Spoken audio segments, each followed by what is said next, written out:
तो आज का हमारा टॉपिक है हॉब्स। हॉब्स करेंगे हम, ठीक है। इससे पहले हमने क्या किया है, हमने किया है प्लेटो, हमने किया एरिस्टोटल, हमने किया एरिस्टोटल। माइकेवेली। माइकेवेली का हमने ये देखा कि माइकेवेली जो आ रहा है वो कब आ रहा है, 69। 1469, और डेथ हो रही है उसकी 1527 15। में। 57। 57 और 27, 27। 27 राइट। 1469। ठीक है, हाँ। हाँ। तो ये वाला फेज़ क्या है, ये वो वाला फेज़ है जहाँ पे हमने पढ़ा है ना कि ट्रीटी ऑफ वेस्टफीलिया आएगी कुछ टाइम बाद। उसके बाद ये फेज़ कौन सा चल रहा है, हम्म। वॉर वाला, बिल्कुल केओटिक। ठीक है। और केओटिक क्यों चल रहा है, हम्म। क्योंकि वो सब इटली के रेस्पेक्टिव में देख रहा है। ठीक है। नाउ हम थोड़ा सा आगे हाँ। बढ़ेंगे तो आपको मिलेगा नेक्स्ट व्यक्ति, हॉब्स मिलेगा। तो हॉब्स का जो जन्म है थॉमस हॉब्स का, वो कब होता है, 1528 में। और माइकेवेली की डेथ हो जाती है 1527 में। तो यानी कि नेक्स्ट आ रहा है कुछ टाइम बाद, उसी उसी सेंचुरी में आ हम्म। रहा है। ठीक है। और उनकी डेथ होगी 1679 में। तो इनके बर्थ और ये सब भी याद रखने हैं क्या? चाहो तो याद रख सकते हो, क्योंकि सच का वैसे ज़्यादा क्वेश्चन आते नहीं हैं इन चीज़ों पे, बट आ सकते हैं। बट ये है कि एक अंदाज़ा लग जाएगा, ओके। तो ऐसा कुछ वो नहीं आता। ठीक है। एक नॉर्मल सा वो ले लेना कि भैया किस टाइम पे क्या आ रहा है। ठीक है। So okay. ओके। जो थॉमस हॉब्स है, देखो समझो, माइकेवेली कहाँ से था, इटली से था। थॉमस हॉब्स कहाँ से था, इट वॉज फ्रॉम,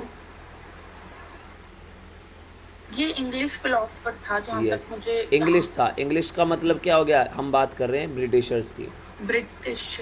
हाँ, ठीक है। ओके। अब एक चीज़ समझो कि हमेशा जब भी हम ये वाली बात करते हैं ना, तो ये थोड़ा सा अलग हो जाता है। आता ये सब यूरोप के अंदर ही है, but you have to understand कि क्या है कि ये जो ब्रिटेन है ना, ये अलग है थोड़ा सा, और ये पूरा का पूरा लैंड मास अलग है। ठीक है। ये इस वाटर चैनल से जो है सेपरेट हो जाता है। यानी कि अगर कुछ चीज़ यूरोप में हो रही होगी ना, तो वो यहाँ पे ब्रिटेन में फैलना ज़्यादा नहीं फैलेगी। क्यों, क्योंकि लोगों को ये क्रॉस करके जाना पड़ेगा वाटर बॉडी थ्रू शिप, और उस टाइम पे शिप्स वगैरह ज़्यादा थे नहीं। तो इसलिए यहाँ पर जो हम्म। डेवलपमेंट है वो बहुत अलग होते हैं। जैसे कि आप देखेंगे इंडस्ट्रियल रेवोल्यूशन जब हुआ, तो सवाल आता है कि ब्रिटेन में ही क्यों हुआ, क्योंकि यूरोप मोस्टली क्या चल रहा है, यूरोप में वॉर चल रहा है, एक दूसरे पर अटैक कर रहे हैं। लेकिन यहाँ पर क्या है, थोड़ी सी स्टेबिलिटी आ जाती है, इसलिए वहाँ पर वो डेवलप हो पाता है सारा का सारा। ठीक है।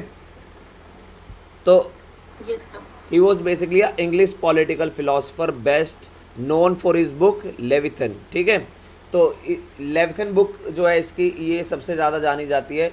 He argued that humans are selfish. अब वो किसके बारे में बात कर रहा है, देखो, अब धीरे धीरे ह्यूमंस की तरफ जाने लगे। आप देखो कि जब हम एरिस्टोटल की बात कर रहे हैं या प्लेटो की बात कर रहे हैं, वो ह्यूमन की एज ए कलेक्टिवनेस की बात ज़्यादा, मतलब इंडिविजुअल की बात नहीं कर रहे, वो किसकी बात कर रहे हैं, एज ए कलेक्टिव की बात कर रहे हैं। और कलेक्टिव में किसके तरफ की, सबकी ड्यूटी किस तरफ है, टूवर्ड्स द स्टेट, यानी कि अल्टीमेट वो स्टेट के स्टेट। बारे में बात कर रहे हैं। लेकिन माइकेवेली ने थोड़ा सा ह्यूमन नेचर पे आया कि भैया देखो, ह्यूमन साइकोलॉजी को समझो, हिस्ट्री को हम्म। समझो। और ये यहाँ पे और भी थोड़ा सा ह्यूमन की तरफ आ जाता है कि human are selfish by again ये नेचर। भी यही बता रहे हैं। हाँ, human are selfish by nature and need a powerful sovereign authority to maintain peace and order.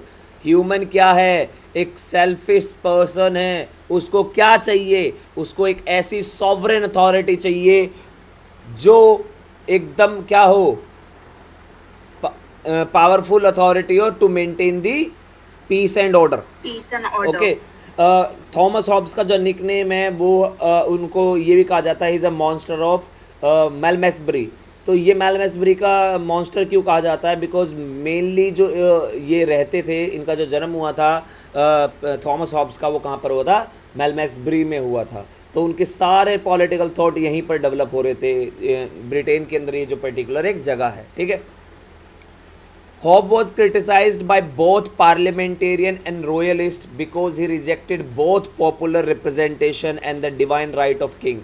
अब ये सारे लोग, उन्होंने, उसने पार्लियामेंट को भी रिजेक्ट कर दिया, तो इसलिए पार्लियामेंटेरियंस है वो भी इसको क्रिटिसाइज करते थे, और रॉयल फैमिली है उसको भी। रॉयल फैमिली को क्यों किया, क्योंकि ही वॉज अगेंस्ट कि there is no divine right of king. King का कोई डिवाइन राइट नहीं है। माइट इज राइट वाली बात है ना भाई। एक तरीके से हमने क्या बोला कि जो राजा आया है वो क्या है, भगवान ने भेजा है। जैसे हमने फिलोसफर किंग बोला कि जो रीजन की सोल होगी वो फिलोसफर किंग बन सकती है, क्योंकि रीजन सोल किसकी है? किंगडम ऑफ गॉड की है, यानी कि भगवान की ही सोल है वो एक तरीके से। तो वो डिवाइन राइट जो है, यानी कि डिवाइन राइट का मतलब हो गया कि सबको भगवान ने बना के भेजा है, भगवान ने एक ऑर्डर दिया है, तो जो राजा चाहेगा जो करेगा वो क्या होगा? सही होगा। तो किंग के राइट भी क्या होंगे? सही होंगे। उसको क्या करता है? ये रिजेक्ट करता है। ठीक है, जैसे आज के टाइम पे हम मनु को भी डिवाइन किंग कहते थे ना, मनु ने मनुस्मृति लिखी थी, तो उसको भी रिजेक्ट करते हैं। Now his philosophy rooted in materialism, individualism and egoism, और उसमें भी ये था, माइकेवेली भी ईगोइज्म की बात कर रहा है, यूनिवर्सल ईगोइज्म की। ठीक है, so materialism, individualism and egoism की बात कर रहा है, and wasn't fully appreciated until 19th century. जब तक 19th सेंचुरी नहीं आई तब तक उसको ये फुली अप्रिशिएट नहीं किया गया। क्यों? क्योंकि आप देखिए, जैसे public choice theory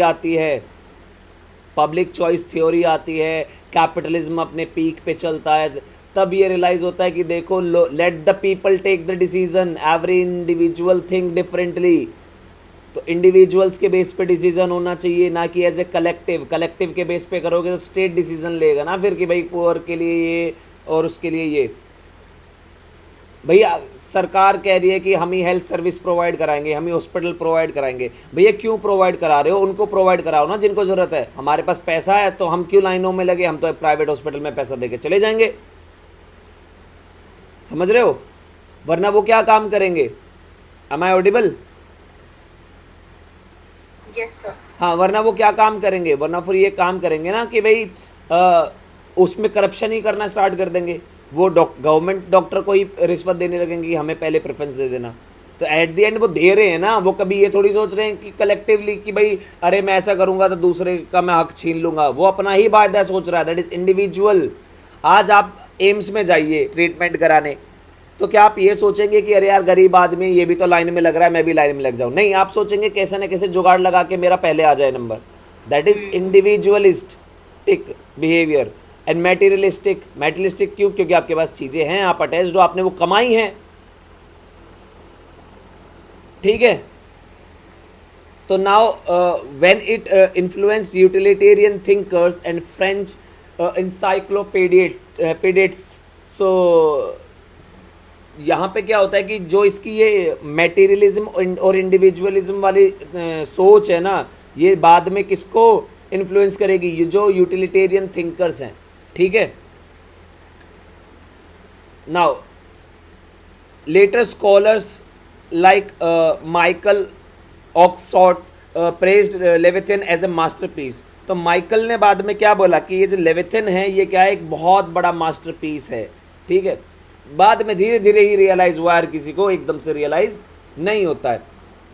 now Hobbes laid down the foundation of absolutist sovereignty. Hobbes ने क्या काम किया यहाँ पर? हॉब्स ने फाउंडेशन रखी एब्सोल्यूटिस्ट सॉवरेनिटी की एंड लीगल पॉजिटिविज्म की।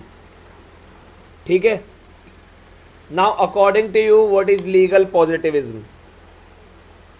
नहीं पता। थोड़ा सा दिमाग लगाओ, वर्ड से ब्रेक करने की कोशिश करो।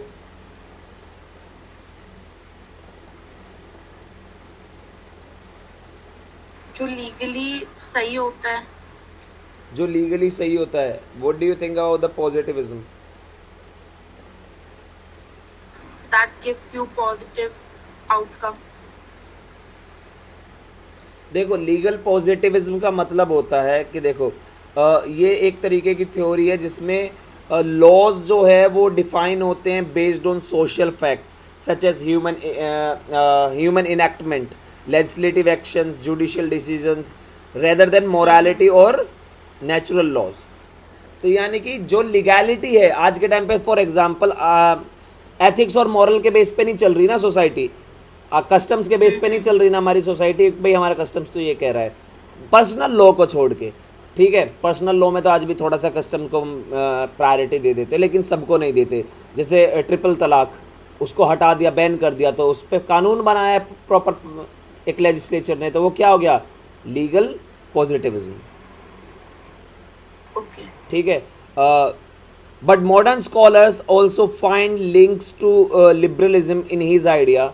जो मॉडर्न स्कॉलर्स थे उन्होंने देखा कि जो हॉब्स का आइडिया है ना उसके अंदर कहीं ना कहीं लिबरलिज्म का कॉन्सेप्ट है। लिबरलिज्म का तो होगा ना जहाँ पे वो इंडिविजुअलिज्म की बात कर देगा। दैट मीन्स स्टेट पे नहीं फोकस करके आप किस पे फोकस करो, इंडिविजुअल इंडिविजुअल्स पे। पे फोकस करो, क्योंकि इंडिविजुअल्स ही स्टेट लेके आए हैं। क्योंकि आप देखेंगे ना कि ये वाला कौन सा पीरियड स्टार्ट हो गया, टाइम पीरियड ये हो गया है सोशल कॉन्ट्रैक्ट थ्योरी का। तो ये सोशल कॉन्ट्रैक्ट थ्योरी के ट्रेडिशन से बिलोंग करते हैं। और मैंने तुम्हें बताया कि सोशल कॉन्ट्रैक्ट थ्योरी जो है वो किससे आई है, हर एक इंडिविजुअल से अपवर्ड डेलीगेशन ऑफ पावर है वो, ठीक है। So his work influence thinkers from utilitarian to Marx. उसने यूटिलिटेरियन थिंकर से लेके कार्ल मार्क्स को भी इन्फ्लुएंस किया है, ठीक है। क्यों? क्योंकि पहले यूटिलिटेरियन कौन थे, मेन जगली कैपिटलिस्ट में आ रहे हैं। देन उसके बाद कार्ल मार्क्स आ रहा है कम्युनिज्म लेके, तो वो कार्ल मार्क्स को भी इंस्पायर कर रहा है। तभी कार्ल मार्क्स ने ये कहा था कि हॉब्स जो है is the father of all of us, हम सब का बाप है वो। कौन? हॉब्स, ठीक है। ये लाइन बहुत इंपॉर्टेंट है, आपसे पूछ लेगा ये लाइन किसने बोली और किसके लिए बोली है, ठीक है। Now okay. Today Hobbes remain central to debate on politics, law and ethics. इसलिए हम आज भी हॉब्स पे डिबेट करते हैं। All right, now let's understand early life of Hobbes. थोड़ा सा और समझ लेते हैं कि हॉब्स का जो जन्म होता है वो कहाँ पर होता है, वेस्ट पोर्ट में होता है। एंड ही वॉज बॉर्न प्री मैच्योरली। एंड ये जो वेस्ट पोर्ट होता है, he was nearby Malmesbury during the Spanish Armada crisis.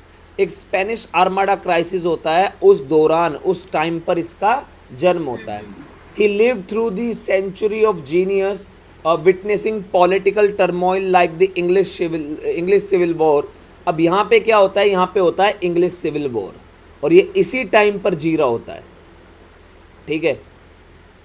समझो क्यों मैं समझा रहा हूँ, ये भी आगे पता चलेगा। इंग्लिश सिविल वॉर हो रहा है तो इसमें कौन कौन आ रहे हैं, इसमें हर एक तरीके का व्यक्ति आ रहा है। हर एक तरीके का व्यक्ति कैसे आ रहा है, इसमें यहाँ पे रॉयल भी हैं, यहाँ पे नॉर्मल सिटीजन्स भी हैं, यहाँ पे हर एक वर्ग, ऐसा कोई वर्ग नहीं है जो यहाँ पर लड़ नहीं रहा एक दूसरे से सिविल वॉर में, ठीक है।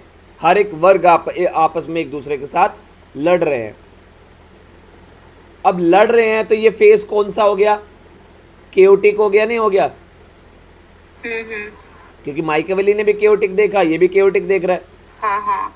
सो मतलब chaotic। And major scientific advances that shaped his thought. और इस टाइम पे बहुत ज़्यादा मेजर साइंटिफिक एवोल्यूशन भी हो रहे हैं, तो जिसकी वजह से उसके जो थॉट्स हैं वो क्या हो रहे हैं, शेप हो रहे हैं। He was educated at Oxford University में पढ़ा है। Hobbes dislike scholastic Aristotelian teaching. ये जो है, जो एरिस्टोटल की स्कॉलिस्टिक टीचिंग है उसको ज़्यादा पसंद नहीं करता था। In 1608 he became tutor to the Cavendish family. Cavendish family का क्या बनता है, ये एक ट्यूटर बनता है। A lifelong connection build रहता है उनके साथ, ठीक है। His travels across Europe brought him into the contact with Galileo, Descartes, Kepler। जैसे ही यूरोप के अंदर ट्रैवल करता है तो ये काफ़ी सारे लोगों से मिलता है, जैसे गैलीलियो से मिलता है, डेस्कार्टेस से मिलता है, कैपलर से मिलता है। whose ideas in geometry and mechanism inspired his belief that human behavior and politics could be explained by the laws of motion। ठीक है, साइंटिफिक डेवलपमेंट हो रहा है, साइंटिफिक डेवलपमेंट हो रहा है तो वहाँ पर क्या बातें हो रही है, वहाँ पर ये बातें हो रही है कि देखो जो ह्यूमन बिहेवियर है ना और पॉलिटिक्स है उसको लॉ ऑफ मोशन के बेस पे हम क्या कर सकते हैं, एक्सप्लेन कर सकते हैं, ठीक है।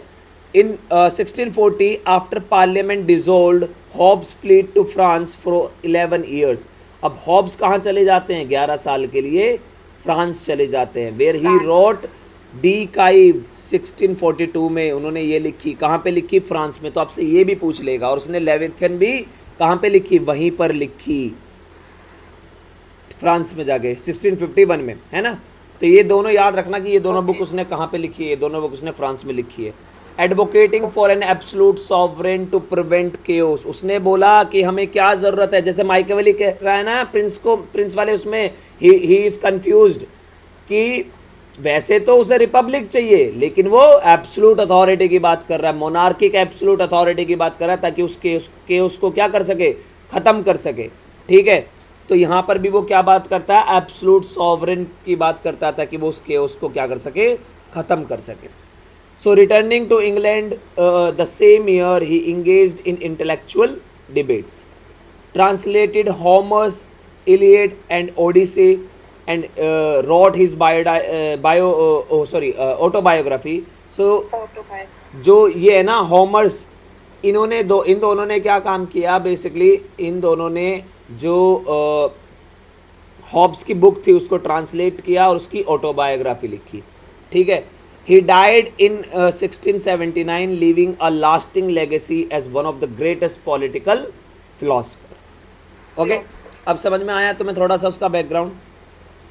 Yes sir. वैसे उसका बैकग्राउंड ज़्यादा इंपॉर्टेंट नहीं है, बट उसका इम्पॉर्टेंट इस वजह से बन जाता है क्योंकि ये जैसे 11 कितने साल बाहर रहा, कौन सी बुक बाहर रह के Books वगैरह लिखी, लिखी। कहाँ पे किस कंट्री गया था, तो वो ऐसे स्टेटमेंट में इस क्वेश्चन मिल सकते हैं। नाउ लेट्स टॉक अबाउट उसकी बुकों के बारे में बात करते हैं। तो उसके मेजर वर्क हैं that is Thucydides, the history of the Peloponnesian war. तो इसमें एक चीज़ ये और याद रखना, ये जो थ्यूसिडाइसिस है ना, इसमें एक और आता है जब हम इंटरनेशनल रिलेशन पढ़ते हैं, थ्यूसिडाइसिस ट्रैप करके। ठीक है, तो वो भी हम पढ़ेंगे इंटरनेशनल रिलेशन में। तो ये याद रखना, ये कब लिखी जाती है, 1628 में। हॉब्स का पहली किताब थी ये, an English translation written to critique Athenian democracy. इसने बेसिकली ये एक इंग्लिश ट्रांसलेशन थी जिसके अंदर एथेंस की डेमोक्रेसी को क्या किया, क्रिटिसाइज किया। क्रिटिसाइज किया। ओके, डिकाइव बेसिकली ऑन द सिटीजन है ये, 1642 में लिखी गई है। डिस्कस नेचुरल लॉज, इसने यहाँ पर सबसे ज़्यादा किस पे बात की है, नेचुरल लॉज पे बात की है। ठीक है, and need for stable government, उसने बताया कि स्टेबल गवर्नमेंट की ज़रूरत क्यों है। इंट्रोड्यूस द फ्रेज, इसमें ही इसी बुक में एक फ्रेज लेके आता है, war of all against all, सबका सबके खिलाफ युद्ध है। ठीक है, तो ये टर्म बहुत इंपॉर्टेंट है। Then elements of laws natural and politics, 1650 में लिखी है। Early study of legal and political concepts हैं ये। लेविथियन उसने 1651 में लिखी है। Masterpiece based on partly on the book of Job, presenting the social contract and defence of absolute sovereign. तो इस बुक के अंदर बेसिकली वो सोशल कॉन्ट्रैक्ट और एब्सोल्यूट सॉवरेनिटी की बात कर रहा है। ठीक है, एक चीज़ याद रखना, हम 3 थिंकर्स पढ़ेंगे जो सोशल कॉन्ट्रैक्ट पे मेजरली बात करेंगे, जिसमें से एक व्यक्ति आएगा रूजो। रूजो ने प्रॉपर सोशल कॉन्ट्रैक्ट थ्योरी दी है सेपरेटली। बाकी जो 2 आएंगे उससे पहले, जैसे कि हॉब्स हो गया, तो ये क्या काम करेंगे, ये सिर्फ बताएंगे सोशल कॉन्ट्रैक्ट के बारे में, लेकिन कोई सेपरेट सोशल कॉन्ट्रैक्ट टाइप की बुक नहीं लिखेंगे। ठीक है, उनका सेंट्रल थीम है। नाउ तो ये कह रहे हैं कि सोशल कॉन्ट्रैक्ट के बारे में बात करेंगे और डिफेंस करेंगे कि एब्सोल्यूट सॉवरेनिटी की ज़रूरत क्यों है। ठीक है, देन आता आपका डी कॉर्पोर 1655 में, examine body matter and physical science, again थोड़ा साइंटिफिक बुक है ये। फिर डी होमाइन extended his analysis of human nature. Then Behemoth 1681, उसके मरने के बाद ये लिखी गई है, work analysing the cause of the English civil War. ठीक है, तो ये मतलब उसके मरने के बाद पब्लिश हुई है बेसिकली ये। और इसने क्या काम किया है, इसने जो इंग्लिश सिविल वॉर हुआ था उसके कॉजेज़ पे बात की है कि वो हुए क्यों थे एक्चुअली। राइट, तो ये सारे के सारे तुम्हें ये जो बुक्स है ये क्रोनोलॉजी में थोड़ा पढ़ लेना, और सबका कि किस बुक में क्या मेजरली लिखा हुआ है। नाउ अब बात करते हैं एक्चुअल थॉमस हॉब्स के जो पॉलिटिकल थॉट है उसके बारे में। सबसे पहले उसका जो थॉट का जो सेंटर है वो क्या है, ह्यूमन नेचर है, ह्यूमन नेचर इटसेल्फ। सो वो क्या रहा है ह्यूमन नेचर के बारे में, वो ये कह रहा है that humans are selfish, egoistic and isolated, driven by self interest, pleasure seeking and the pain avoidance. Human का नेचर ऐसा है कि वो एक तो बहुत सेल्फिश और इगोइस्टिक होता है, वो फंक्शन करता है सेल्फ इंटरेस्ट पे। और सेल्फ इंटरेस्ट पे कैसे फंक्शन करता है, that he wants to maximise pleasure in his life and minimise the pain. दर्द को कम करना चाहता है और वेल्थ को, अपनी बेसिकली हैप्पीनेस को क्या करना चाहता है, बढ़ाना चाहता है। होता है ना कि भाई, जैसे मैंने तुम्हें एक एग्जांपल दिया था कि अगर तुम 30,000 रुपये महीना कमा रहे हो तो तुम बोलोगे कि अरे यार मैं ना 1 लाख रुपए महीना कमाना स्टार्ट करूँ तो मैं 70,000 रुपये बचा लूंगा। लेकिन क्या होगा एट द एंड, जब 1 लाख कमाने लगोगे तब अपना लाइफस्टाइल इंक्रीज कर दोगे, ठीक है। तो क्योंकि वो मैक्सिमम टू मैक्सिमम हैप्पीनेस पाना चाहता है, इस वजह से वो सोचेगा कि यार चलो ठीक है, ये भी कर लेते हैं, ये भी कर लेते हैं और वो भी कर लेते हैं, वो सब कुछ कर लेगा। Now what he's saying that he introduced moral relativism. Moral relativism क्या है? that what pleases an individual is considered good. उसने बोला कि जो भी चीज व्यक्ति को, हर एक इंडिविजुअल को प्लीज करती है वही क्या है, अच्छी चीज है। फॉर एग्जाम्पल आज के टाइम पे आप समझो कि कोई समवन इज हैविंग लिकर, भाई वो उसको प्लीज कर रही है ना, और वो उसी को अच्छा समझ रहा है। लेकिन बहुत सारे लोग हैं जो उसको पसंद नहीं करते, तो वो क्या बोलेंगे कि नहीं ये गंदी चीज है, ठीक है, तो यानी कि ये अच्छा नहीं है, नॉट गुड। तो इंडिविजुअल टू इंडिविजुअल वेरी कर रहा है ना, तो जो भी इंडिविजुअल को प्लीज करेगा वो उसके लिए वही क्या हो जाएगा, अच्छा हो जाएगा। So he called the continuous pursuit of desire, उसने बोला फेलिसिटी बेसिकली। तो उसने बोला कि जो इंडिविजुअल है वो हमेशा क्या करेगा, वो हमेशा डिजायर ढूंढता रहेगा। क्यों? क्योंकि that person want to please himself. और ये कहाँ पे जा रहे हैं हम? ये हम जा रहे हैं यूटिलिटेरियन की तरफ, है ना, यूटिलिटेरियनिज्म की तरफ जा रहे हैं ना। एंड फेलिसिटी का मतलब क्या होता है, extreme happiness, basically intense happiness, ठीक है। तो हाँ, इसके लिए हमने एक ये टर्म यूज किया हुआ है। तो ये बेसिकली क्या कह रहा है, ये सिंपल वही कह रहा है कि ये जो भी लोग हैं इंडिविजुअल, ये सेल्फिश होते हैं, सेल्फ इंटरेस्ट पे काम करते हैं, and maximum they want to maximise their pleasures. So according to Hobbes, human actions are based on voluntary motion. Human actions किसके बेस पे हैं? वॉलेंट्री मोशंस के बेस पे। जैसे कि appetite, appetite moving towards something. जैसे मैंने बताया था ना कि भाई आज के टाइम पर अगर तुम्हें भूख ना लगी हो, तुम्हें काम पर ना जाना हो, तो क्या तुम बेड पे से उठोगी सुबह 6 बजे? भाई सबको नींद प्यारी होती है, नहीं, है ना, कोई नहीं उठेगा, बोलेगा यार थोड़ा और सो लेते हैं। तो आप क्या है, आपके अंदर वो भूख है, आपके अंदर वो हंगर है, तभी आप उसकी तरफ मूव करोगे, वरना आप नहीं करोगे, है ना। मान लीजिए कि आप क्या हो रहा है कि if you do not want to buy big house और big car, you will not work for big money. आप सिर्फ नॉर्मल आटा नॉर्मल रोटी सब्जी और पानी ये सब खा पी के काम चला लेंगे, राइट। नाउ दूसरा है एवर्जन। एवर्जन है मूविंग अवे फ्रॉम समथिंग। अब क्या होगा, या तो उस चीज से दूर जाना। जब आप दूर जा रहे हैं तो ऐसा हो सकता है अच्छी चीज से भी दूर जा सकते हैं और बुरी चीज से भी दूर जा सकते हैं।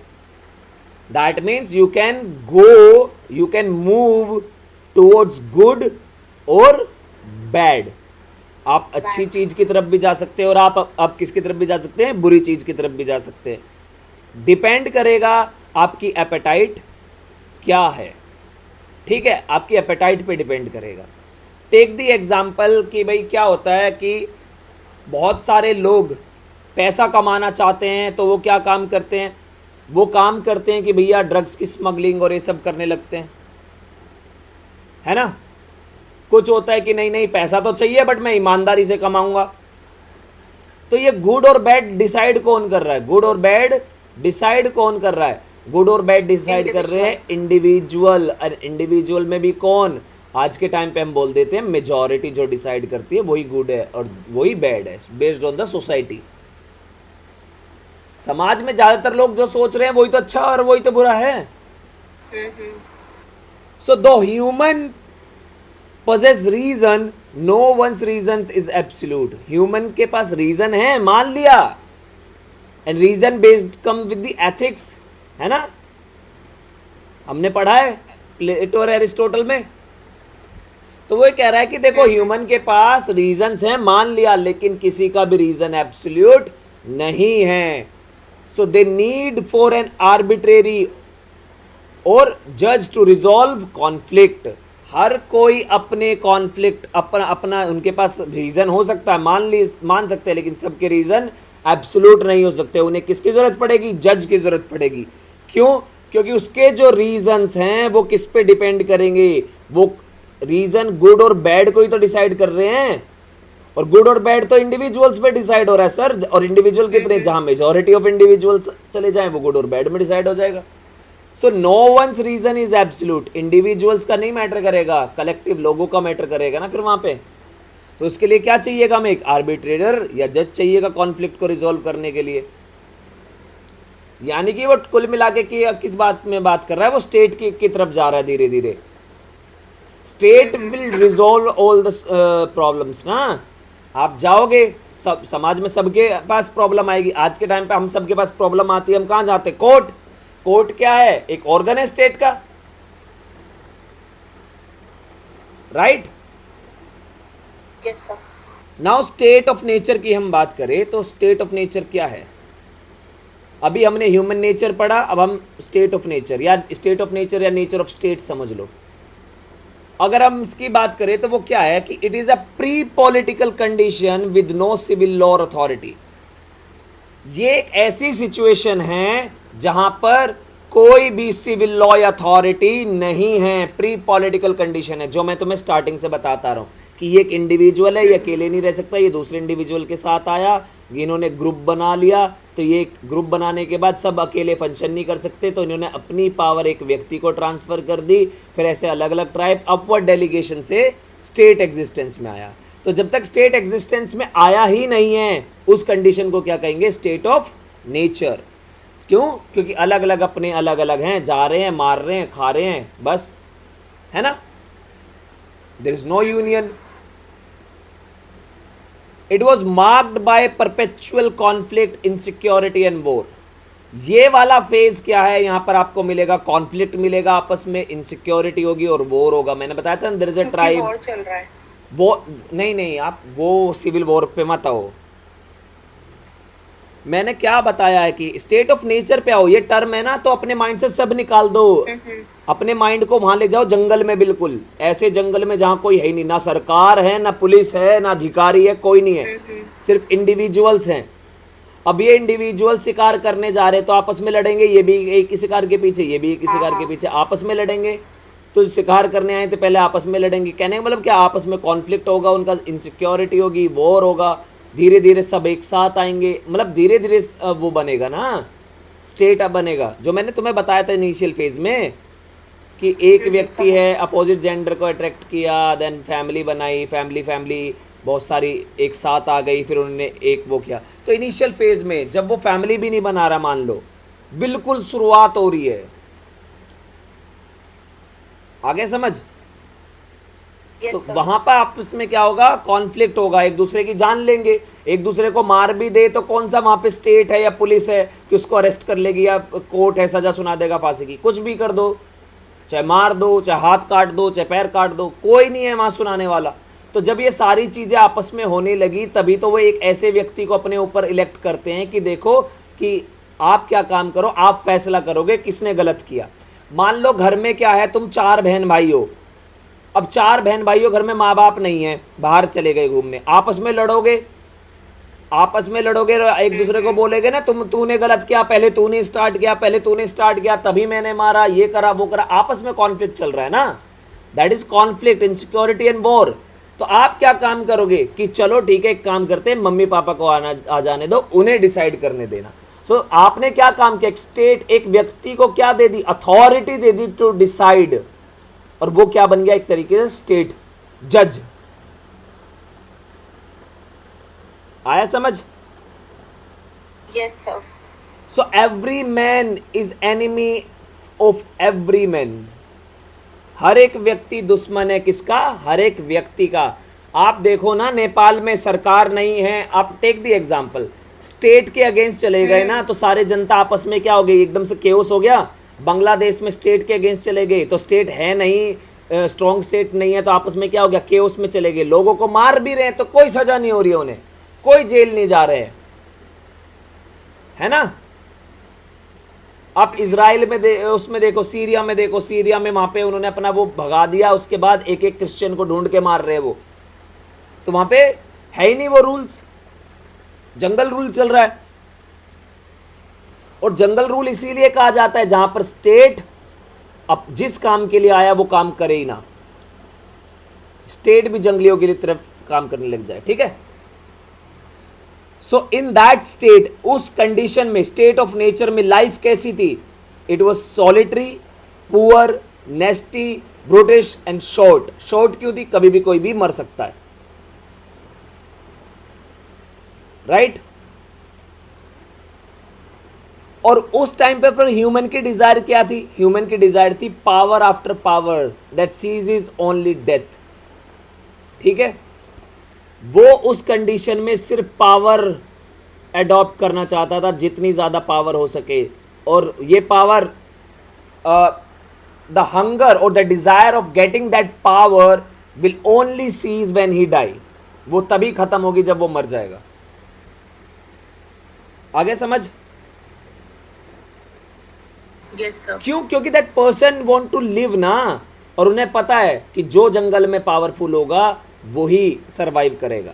जैसे आप देखो, एक लॉयन अगर दूसरे लॉयन की तरफ, ग्रुप की तरफ आ जाता है तो फिर इन दो लॉयंस में फाइट होती है, और जो लॉयन जीत जाता है वो, जैसे मान लो there is a A, there is a B, B यहाँ पे अच्छी खासी फैमिली है, बहुत सारी शेरनियाँ हैं एंड ऑल, ये सब बच्चे बच्चे हैं एंड ऑल, ये शेर यहाँ की प्रोटेक्शन कर रहा है। ये एक शेर आता है घूमते घूमते यहाँ, ठीक है, तो ये चैलेंज करता है इसे, इन दोनों की लड़ाई होती है, ये वाला हार जाता है तो ये अब बाहर चला जाएगा और ये अंदर हो जाएगा। अब ये सब जो शेरनियाँ थी सब इस शेर की हो जाएगी, बच्चे भी इसी के हो जाएंगे सब। Getting my point? तो वो ही तो चल रहा है। तो हर कोई क्या है, पावर पाना चाहता है। अब पावर पाना चाहता है तो इस चक्कर में क्या है, ज़्यादा से ज़्यादा पावर ताकि वो सरवाइव कर सके। सो इस वजह से इसको हम क्या कहेंगे, this result in a war of all against all, सबका युद्ध सबके साथ। किसमें? स्टेट ऑफ नेचर में। हर कोई एक दूसरे के साथ लड़ रहा। आज के टाइम पे एक सरकार हट जाए, जुडिशरी हट जाए, सब कुछ हट जाए तो इंसान इंसान को नोच खाएगा। कुछ धर्म परिवर्तन करवाने में लग जाएंगे, कुछ प्रॉपर्टी छीनने में, समझ रहे हो, यस सर। कुछ मर्डर करने में, कुछ रेप करने में, हर कोई किसी ना किसी चीज में लग जाएगा। तो everyone is fighting with everyone.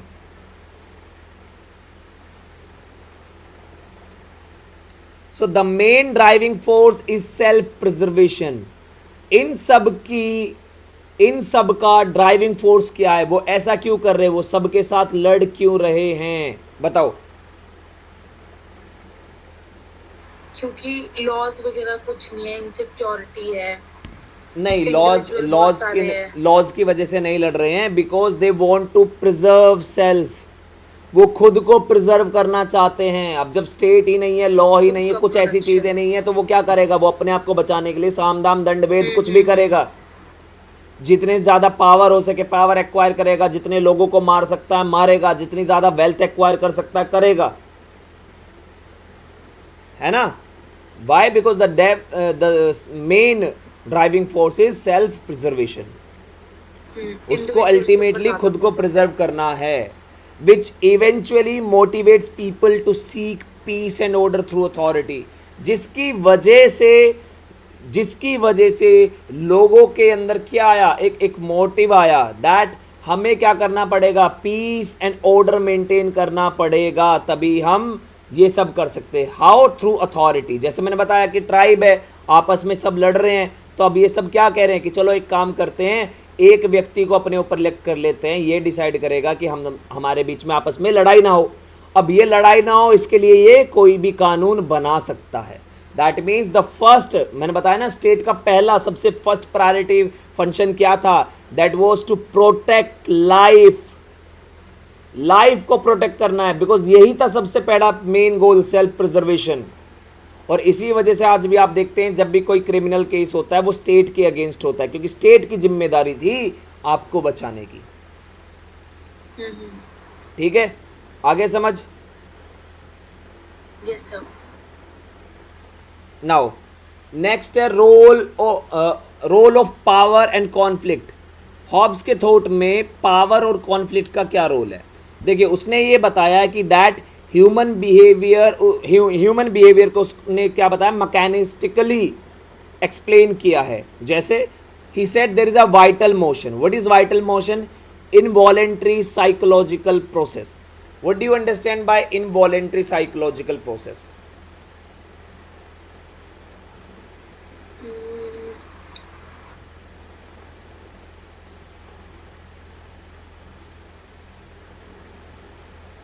Vital motion means जो बहुत इम्पोर्टेंट मोशन है, जो कि नेसेसरी है जैसे for the human give me the behavior. Example.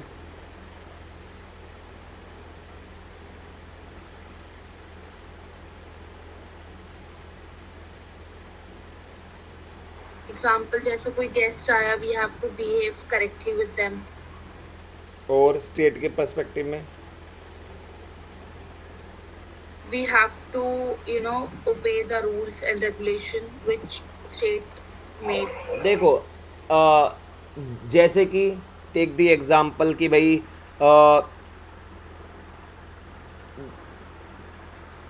जैसे हार्ट बीट नॉर्मल है भैया, ये वाइटल मोशन है, ये सबसे नेसेसरी है। ब्रीथिंग, सांस लेना, मतलब उसने ये बताया है कि कुछ चीज़ें ऐसी है ह्यूमन बिहेवियर में जिसको अवॉइड नहीं किया जा सकता। ठीक है, अगर जो हार्ट है वो बीट नहीं करेगा, फंक्शन नहीं करेगा, तो क्या होगा? लाइफ नहीं रहेगी। लाइफ नहीं रहेगी। ये सब क्या है? वाइटल मोशंस हैं। इनवॉलेंट्री है ये फिजिकल साइकोलॉजिकल प्रोसेस, या मेंटल स्टेट ले लो, कुछ कंडीशंस ऐसी होगी सोचने वाली, है ना? और सोचो कि और क्या हो सकता है।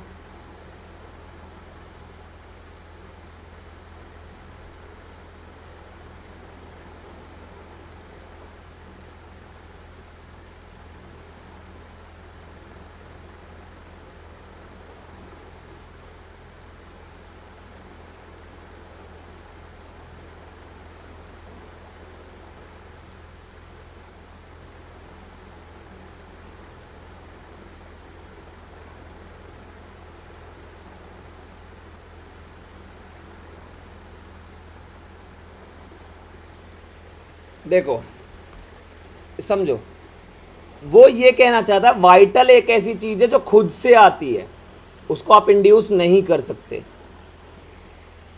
सांस लेना, क्या सांस लेना तुम इंड्यूस कर सकती हो? क्या हार्ट बीट को इंड्यूस करा सकती हो? वो तो बायोलॉजिकल है भाई, बायो ऑफ नेचर है, नेचुरल है वो। तो आपके जो भी होता है, जैसे हार्मोन्स रिलीज हो रहा है आपके, मान लीजिए आप इंट्रोवर्ट हैं, आप एक्सट्रोवर्ट हैं, ये these are all biological things which is vital motion. Involuntary है ये वॉलेंट्री नहीं है कि जब चाहो तब ले आओ। These are involuntary, right? तो कुछ चीजें तो ऐसी होंगी जो ह्यूमन करेगा। दूसरा है voluntary motion. It is a responses to external stimuli producing desires and aversions. यानी कि ये कह रहा है कि कुछ चीजें ऐसी है जो आप क्या करोगे, सोचोगे, you will think about that. Take the example, I will give you 2 example. We talk about necessity and luxury, right? What is your necessity in life? खाना, सोना। Food is necessary. अगर कहीं पे नहीं भी मिलेगा, चाहे आपको इंसान को मार के खाना पड़ेगा, बट आप अपने आप को फीड करने की कोशिश करोगे। दैट वाज जंगल रूल, है ना? पानी, अगर पानी नहीं मिलेगा तो चाहे आपको गंदा नाले का पीना पड़े, मजबूर हो जाओगे, तड़पने लगोगे, चाहे आप वो गंदा भी पियोगे, पर पियोगे प्यास बुझाने के लिए, right? So these are the necessity, these are the vital motion एक तरीके के। इनवॉलेंट्री आप रोक ही नहीं सकते, आपके ऊपर कंट्रोल थोड़ी है। But let's come out the luxury part. भाई मेरे को मर्सिडीज लेनी है या नहीं लेनी, दैट डिपेंड्स ऑन मी। मेरी क्या डिजायर है, मेरी क्या हैप्पीनेस है उस चीज को लेकर, मेरी क्या ग्लोरी है, वो डिपेंड करेगा। जैसे समाज में ये बोल दिया कि अरे अच्छी नौकरी नहीं हुई, अच्छी छोकरी नहीं हुई, शादी नहीं हुई, तो मतलब आप तो समाज में कुछ कर ही नहीं रहे हो। दैट मीन्स वो आप सोच रहे हो, जरूरी नहीं है ऐसा। आप सोचना बंद कर दो वैसा, तो बंद हो जाएगी वो चीजें। वो क्या है, वो क्या है, वॉलेंट्री है, बेसिकली वॉलेंट्री मोशन है ये। जैसे कि desire and aversions give rise to emotions like hope, diffidence यानी कि फियर, ग्लोरी एंड करेज। भाई मैं सोच रहा हूं ना कि अरे यार मेरे मार्क्स ज्यादा नहीं आए तो मम्मी मारेगी, पापा मारेंगे। मैं ना सोचूं, ये सोचूं ज्यादा पेटी तो लूंगा, क्या दिक्कत है, फिर भी खुश हूं। Getting my point, what I am trying to say. Yes, sir. ये वो चीजें हैं जिसको आप अवॉइड कर सकते हैं, लेकिन पहले वाली वाइटल मोशन अवॉइड कर ही नहीं सकते, इट इज मस्ट। जैसे pleasure tied to desire, pain tied to aversion. इंसान क्या करेगा, या तो दुख दूर, मतलब ज्यादा से ज्यादा क्या काम करता है इंसान, खुशी हैप्पीनेस पाने की तरफ भागता है और पेन को अवॉइड करने की कोशिश करता है। और इसी में वो गुड और बैड को की चॉइस नहीं कर पाता कि क्या सही है और क्या गलत है। क्यों नहीं कर पाता वो सही और बैड की, वो क्योंकि वो सेल्फ सेंट्रिक होके सोच रहा है, ना कि सोसाइटी के टर्म में सोच रहा है। क्योंकि सोसाइटी ही तो डिसाइड करेगी। मान लीजिए एक ए है, 51% सोच रहे ए क्या है, गुड है, और ये क्या सोच रहा है, जो सेल्फ है ये सोच रहा है बैड है। ठीक है, तो ये सोसाइटी के अगेंस्ट हो गया, नहीं हो गया। और ये सोच रहा है कि गुड है, सोसाइटी कह रही बैड है, तो ये क्या हो गया, individually he is correct but collectively he is wrong. Why, क्योंकि वो जब भी सोचेगा वो अपने सेल्फ के रिस्पेक्ट में आके सोचेगा, और बहुत सारे सेल्फ मिलकर सोसाइटी के टर्म में सोचते हैं। तो he will always try to give pleasure और अवॉइड दी पेन। और ये किस में आएगा, ये आएगा वॉलेंट्री मोशन में। आगे समझ। Yes, sir. So what is the central role of power? So basically all desires and actions aim at power. सारे के सारे desires और action क्या है, पावर की तरफ जाते हैं। Needed to secure goods and safety. Human का नेचर बाय डिफॉल्ट उसी की तरफ जाता है कि हमें पावर एक्वायर करनी, in terms of money, in terms of alliance, in terms of, जैसे आज के टाइम पे देखो ना, इकोनॉमीज जीडीपी के टर्म में, अलायंस के टर्म में, कि भाई G20 बना लिया, ब्रिक्स बना लिया। ठीक है, क्यों, क्योंकि everyone is want to have power, nuclear bomb to secure good and safety, right? Yes, sir. So power must be continuously augmented, leading to an endless struggle for power. Power एक ऐसी चीज है जो हमेशा बढ़ती रहेगी, उसके पीछे भागते रहेंगे, और वो क्या है, एक एंडलेस स्ट्रगल है, वो कभी खत्म नहीं होगा। आज के टाइम पे आप देखो ना, पाकिस्तान की, चलो ठीक है न्यूक्लियर मिल गया, कोई दिक्कत की बात नहीं, शांत बैठ जाते हैं, अपने घर में ध्यान देते हैं, बट ऐसा नहीं है। अमेरिका, चलो ठीक है यार डेवलप हो गए, सब अच्छा कर रहे हैं, चलो अपने घर में बैठ जाते हैं, नहीं, वो अभी भी दुनिया को बुली करने में लगा हुआ है, because they are continuously after power. China, right. So this creates fear, insecurity, pride and perpetual conflict. और जब आप पावर पाने के पीछे भागोगे तो आप क्या काम करोगे, फियर तो क्रिएट होगा ना, फियर की वजह से ही तो आ रहा है ये। जैसे थुसिडाइसिस ट्रैप, इंटरनेशनल रिलेशन के अंदर थुसिडाइसिस ट्रैप में क्या है, बोला गया है कि जो वॉर होता है वो किस वजह से होता है, बिकॉज ऑफ फियर, डर की वजह से। इमेजिन करो कि मैं तुम्हें मार दूं जस्ट बिकॉज मुझे डर है कि तुम मुझे मार सकती हो, जिसमें कि तुम मार नहीं रही हो मुझे, डर है। बट मुझे डर है, इस वजह से मैंने तुम्हें मार दिया पहले।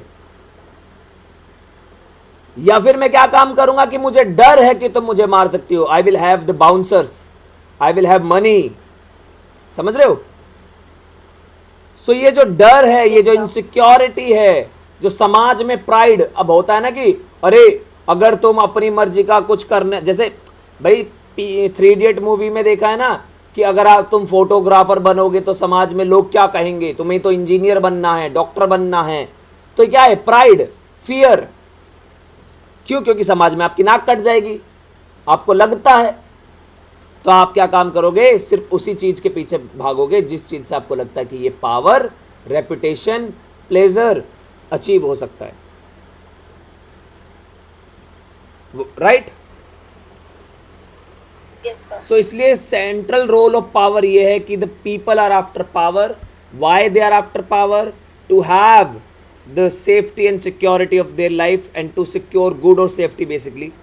Okay, and this ultimately will lead to the conflicts. What are the 3 causes of conflict in the state of nature? State of nature में 3 ऐसे कौन से reasons है जिसके कारण conflict होता है? That is, पहला तो competition, एक दूसरे से गेन करने का। आज भी है ना कि भाई अंबानी, अडानी, इन सब में दुनिया में लगी हुई है रेस। दूसरा है डिफिडेंस, दैट इज फियर और इनसिक्योरिटी। फाइट फॉर सेफ्टी, जैसे रशिया यूक्रेन का वॉर हुआ, क्यों हुआ? क्योंकि रशिया को लगता है कि अगर यूक्रेन ने नेटो में चला गया तो उसकी सेफ्टी एंड सिक्योरिटी खतरे में आ जाएगी। तीसरा क्या है? For the glory, fighting for reputation,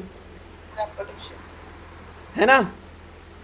same चीज आप समाज में समझ सकते हो ना, जब करियर चुनते हैं हम इन्हीं बेसिस पे चुनते हैं। कंपटीशन चल रहा है रिश्तेदारों से। दूसरा डर यह है कि अच्छी नौकरी नहीं हुई तो भैया शादी नहीं होगी, कमाऊंगा कैसे, खाऊंगा कैसे, अच्छा लाइफस्टाइल कैसे जीऊंगा।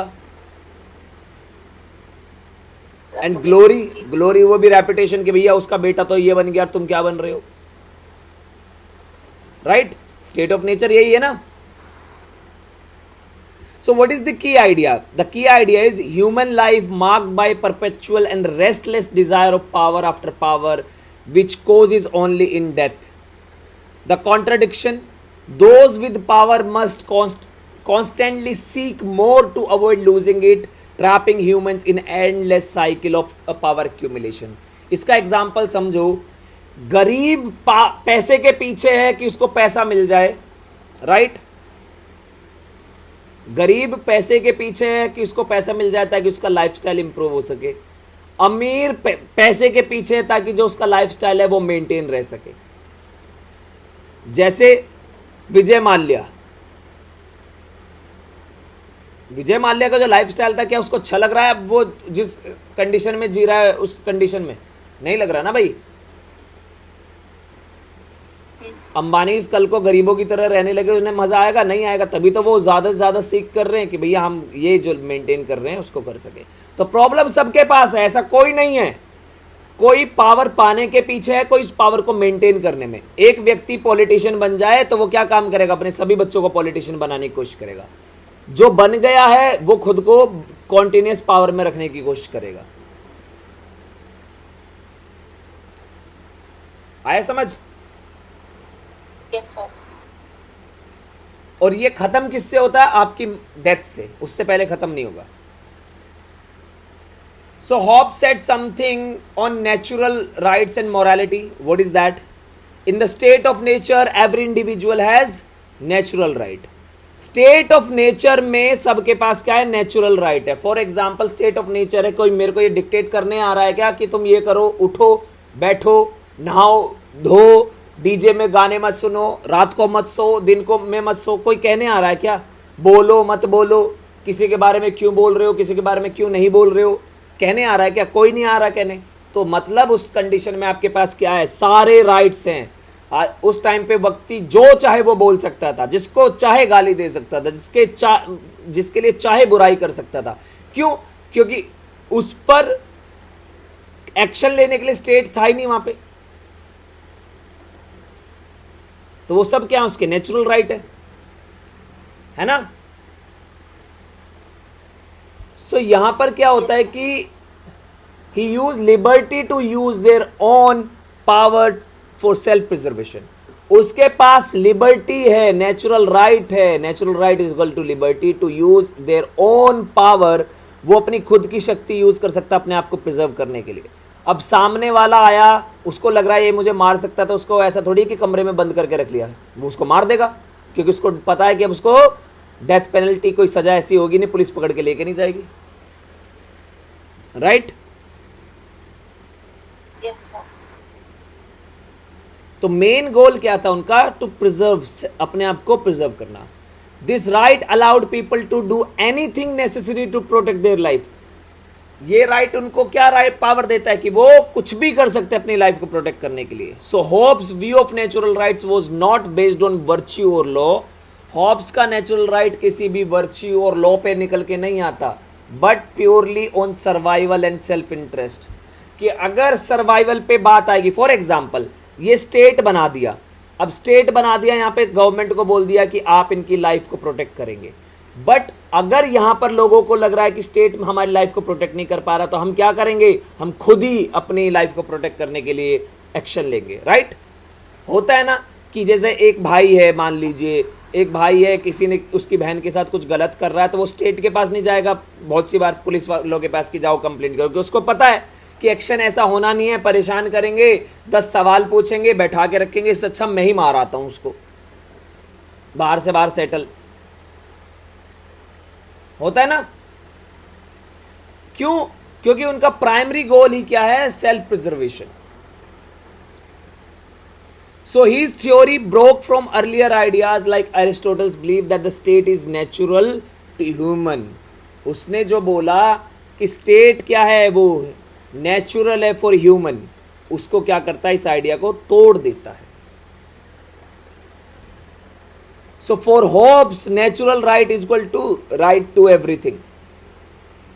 उसका नेचुरल, उसके अकॉर्डिंग नेचुरल राइट क्या है, right to everything, Right to everything. including each other's life, making life in the state of nature highly insecure.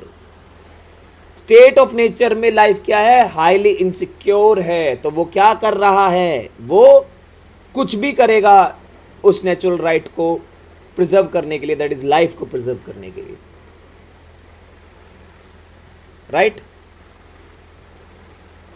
Yes, sir. Basically देखो समझो, यहां पे ये कह रहा है, एरिस्टोटल ये कह रहा था स्टेट अपने आप आ गया है, ये कभी सोशल कॉन्ट्रैक्ट थ्योरी की बात नहीं कर रहे थे, वो तो मैं तुम्हें एक एग्जांपल देके समझा रहा था मैं पहले कि आप समझो वो चीजें। तो प्लेटो एरिस्टोटल ये नहीं कह रहे स्टेट अपने आप आ गया, ये प्लेटो एरिस्टोटल ये कह रहे हैं स्टेट अपने आप आ गया है, नेचुरल है स्टेट। बट हॉब्स क्या कह रहा है कि नेचुरल नहीं है, अपने आप नहीं आया, उसको लाया गया है, ठीक है। Now criticism and interpretations of Hobbes. So first criticism है उसका साइकोलॉजिकल ईगोइज्म का। While Hobbes emphasize selfishness, scholars argues he also recognized altruistic virtue like sympathy, kindness and benevolence.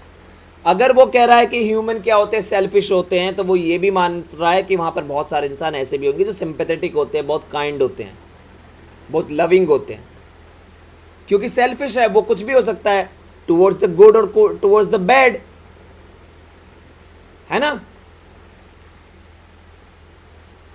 जिसके लिए जॉन प्लेमेनेंस ने कहा है कि Hobbes didn't entirely deny altruism, उसने कंप्लीटली डिनाई नहीं किया एल्ट्रुइज्म को। What do you understand by altruism?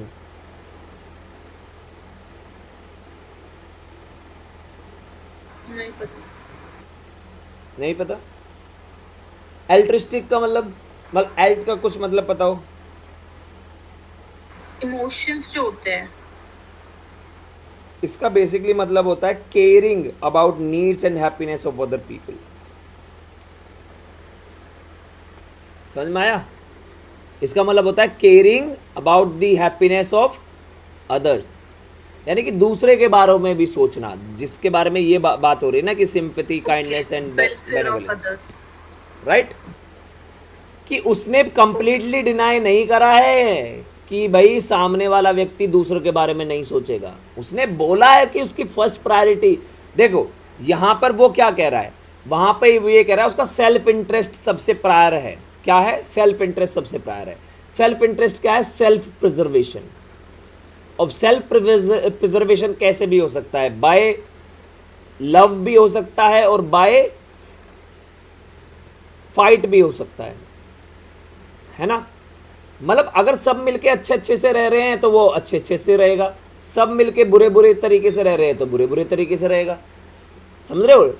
सामने वाला लड़ना चाहता है तो लड़ लो, प्यार से रहना चाहता है तो प्यार से रह लो। तो कहने का मतलब ये है कि वो ये कह रहे कि उसने इसको डिनाई किया ही नहीं है।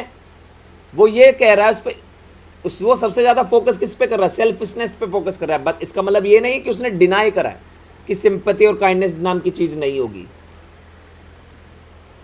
क्योंकि उसने अपनी थ्योरी में ये तो नहीं बोला ना कि कोई सिंपैथी नहीं होगी, कोई काइंडनेस नहीं होगी, सिर्फ ये होगा। उसने तो ये नहीं बोला, उसने बोला सेल्फिशनेस होगी, मतलब दूसरी चीज भी एग्जिस्ट करेगी पर प्रीडोमिनेटली क्या होगी? सेल्फिशनेस,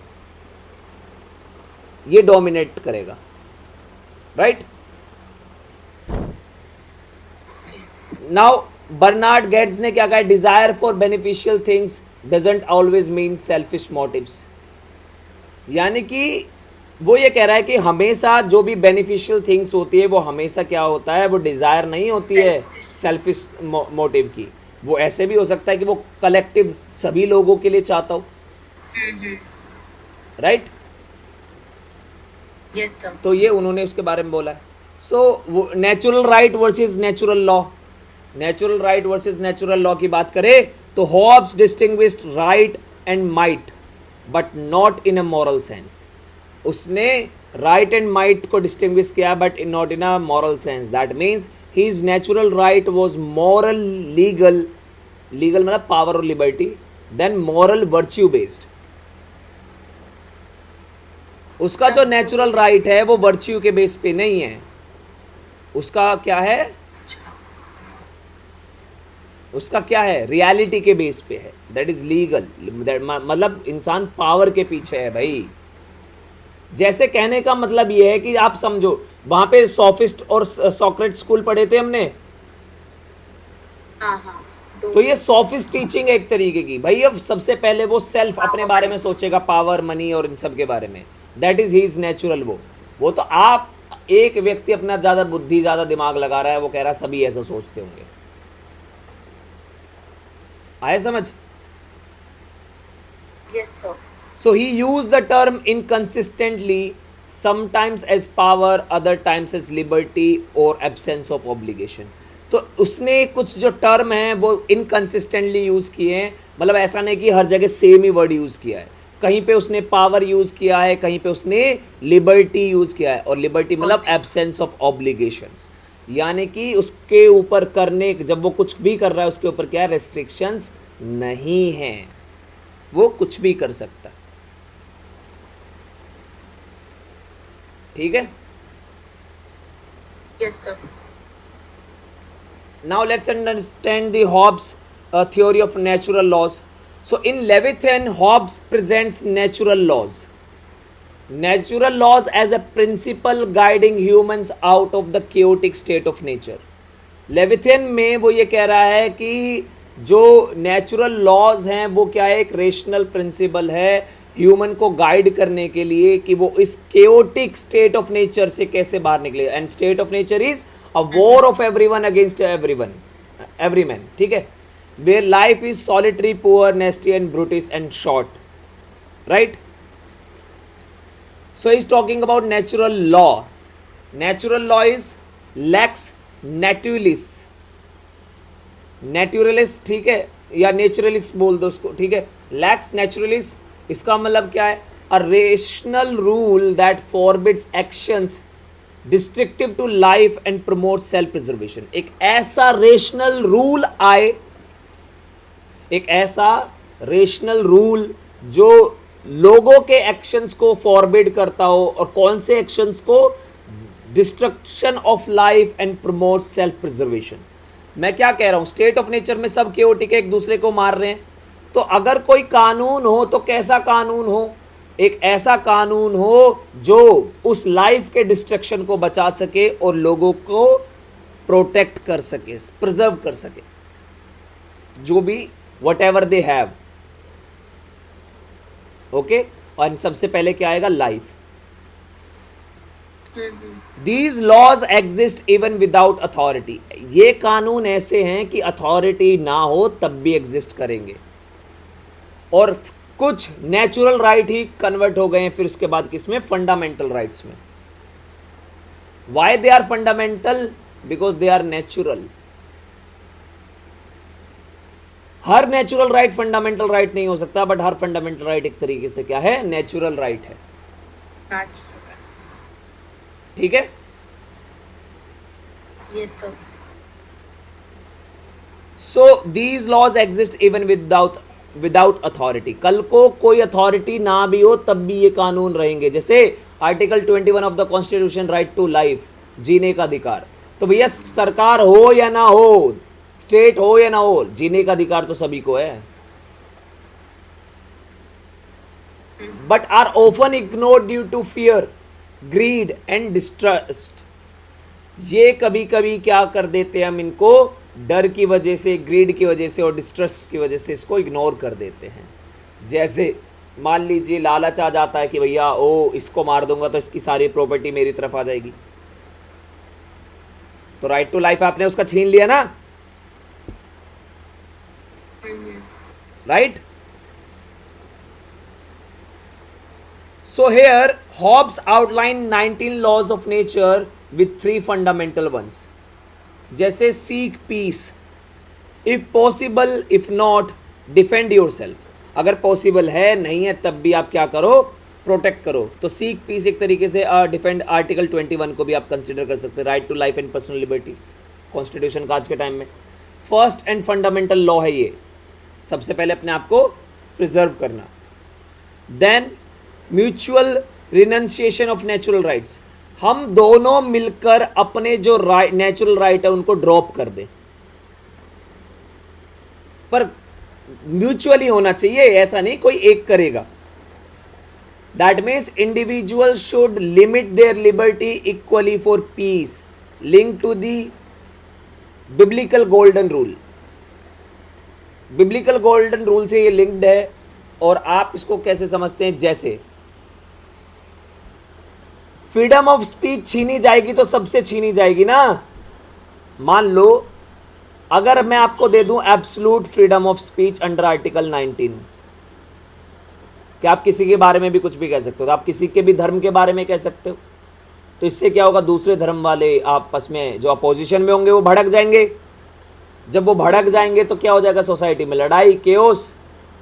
तो मैं क्या काम करूं? सबसे फ्रीडम ऑफ स्पीच पूरी ना छीन के बस ये राइट छीन लूं कि आप किसी के धर्म के बारे में नहीं कह सकते, बट ड्रॉप दोनों को ही करने पड़ेंगे। कोई एक करेगा तो काम नहीं चलेगा। This is what he is suggesting, mutual renunciation of natural rights. कि मैं तेरे जीवन पे हमला नहीं करूंगा, तू मेरे जीवन पे मत करियो, मैं तुझे नहीं मारूंगा, तू मुझे मत मारियो, तभी तो इक्वली पीस बन आएगा। And third is keep covenant, that is promises. ये प्रोमिसेस को पूरा करो, रखो, essential for trust and order. अब मैंने कह दिया कि भाई मैं ये अपने राइट छोड़ रहा हूं, तो इसका मतलब ये नहीं कल को घर जाके बैठा रहूं कि नहीं नहीं यार उसने तो नहीं छोड़े होंगे ना, तो मैं भी नहीं छोड़ता हूं। हाँ, दिखा देता हूं कि मैंने छोड़ दिया, पर मैं छोड़ता नहीं हूं, क्योंकि प्रॉमिस और ट्रस्ट से ही तो बनेगा सर। अब जब हम बाहर जाते हैं हम ये सोच के थोड़ी जाते कि ये सामने वाला मार देगा मेरे को, क्योंकि हमने सब ने एक तरीके से ट्रस्ट बिल्ड कर लिया कि यार हमारा जो कानून है वो मना करता है कि सामने वाला मार नहीं सकता मुझे, बट फिर भी मार ही देते हैं, है ना। Other laws include justice, equality, humility, rejection of pride, with the 19th law prohibiting self judgment to avoid partiality, है ना। 19th लॉ है उसका जो है वो ये कह रहा है कि सेल्फ जजमेंट नहीं होगा। क्यों? क्योंकि पार्शियलिटी हो सकती है। तो कौन करेगा? Third party. अब यही होता है कि गांव में दो भाइयों में लड़ाई होगी तो आपस में जज नहीं कर रहे ना, तो किसी तीसरे को बुलाते हैं बाहर से, मामा को बुला लेंगे, मौसी को बुला लेंगे, या फिर गांव वालों को बुला लेंगे कि भैया सुलह करा दो, ताकि पार्शियलिटी ना हो। क्योंकि पार्शियलिटी फील होगी तो भाई अगेन केओस में आ जाओगे, है ना। सो यहां से एक पैराडॉक्स डेवलप होता है। What is that paradox? That in the state of nature these rational laws are ineffective because passion overrules reason। उसने बोला कि स्टेट ऑफ नेचर में क्या होगा, ये रेशनल लॉज इनफेक्टिव हो जाएंगे क्योंकि वहां पे पैशन जो है वो सबसे प्रीडोमिनेंट है ओवर रीजन।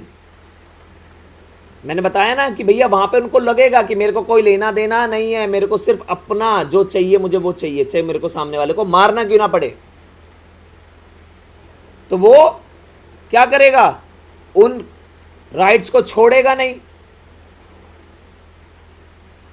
अगर छोड़ देता तो रीजन डेवलप हो जाता,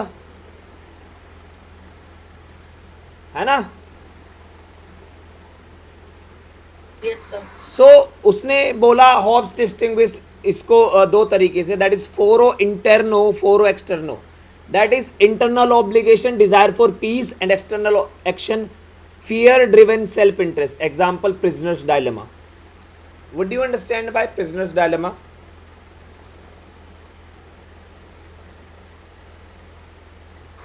Prisoner जो जेल में होता है, dilemma, confusion। so basically prisoner dilemma क्या होता है कि it is a decision making theory and thoughts experiment where two rational individuals acting in their own self interest will in the end। ठीक है, मतलब लास्ट में क्या होगा कि दोनों के दोनों लोग क्या होंगे, अपने ही सेल्फ इंटरेस्ट पे काम करेंगे।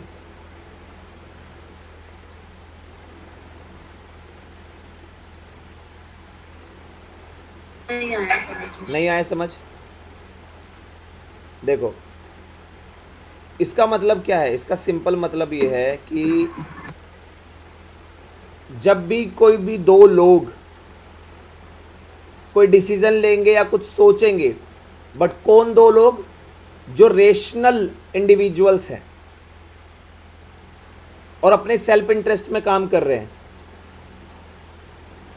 आया समझ यहां तक?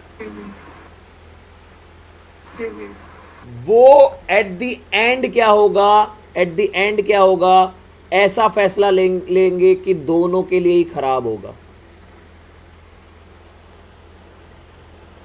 दो रेशनल, उनको लगेगा कि दोनों अपनी भलाई के लिए फैसला ले रहे हैं, बट दोनों एट द एंड गलत ही फैसला ले लेंगे, अपना ही नुकसान कर रहे हैं। हाँ भैया take the example, take the example कि फॉर एग्जाम्पल राहुल गांधी का समझो। राहुल गांधी क्या कह रहा है कि भैया राहुल गांधी को लग रहा है कि मैं पावर में आ जाऊं, सेल्फ इंटरेस्ट। लोगों को लग रहा है कि राहुल गांधी हमारे लिए भला कर देगा, मतलब उनको लग रहा है कांग्रेसियों को, है ना। एट द एंड दोनों ही क्या कर रहे हैं, एक दूसरे को बर्बाद।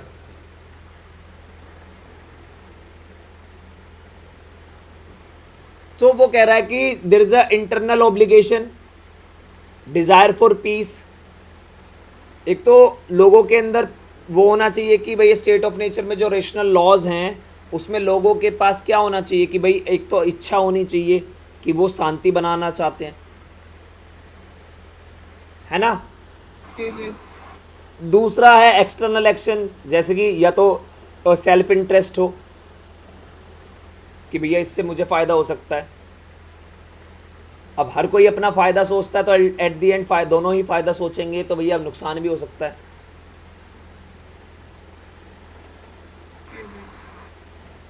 नहीं आया अभी भी ये समझ? आ गया। सो यहाँ पे इसने इन दोनों बेसिस पे इसको क्या किया है, डिस्टिंग्विश किया है। यानी कि स्टेट ऑफ नेचर में वो ये कह रहा है बेसिकली सिंपल कि पैराडॉक्स क्या है। पैराडॉक्स ये है कि in the state of nature these rational laws are ineffective. State of nature में ये इनएफेक्टिव हो जाएंगे। क्यों? क्योंकि वहां पे रीजन नहीं होगा, पैशन होगा।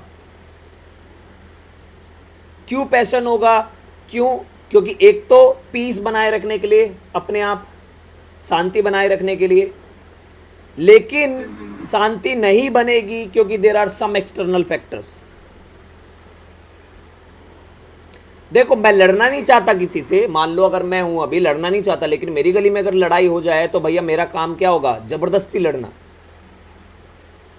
We do not want to be in fight with the Pakistan, but at the end हमें लड़ना पड़ता है क्योंकि भैया वो सामने वाला बाज नहीं आता।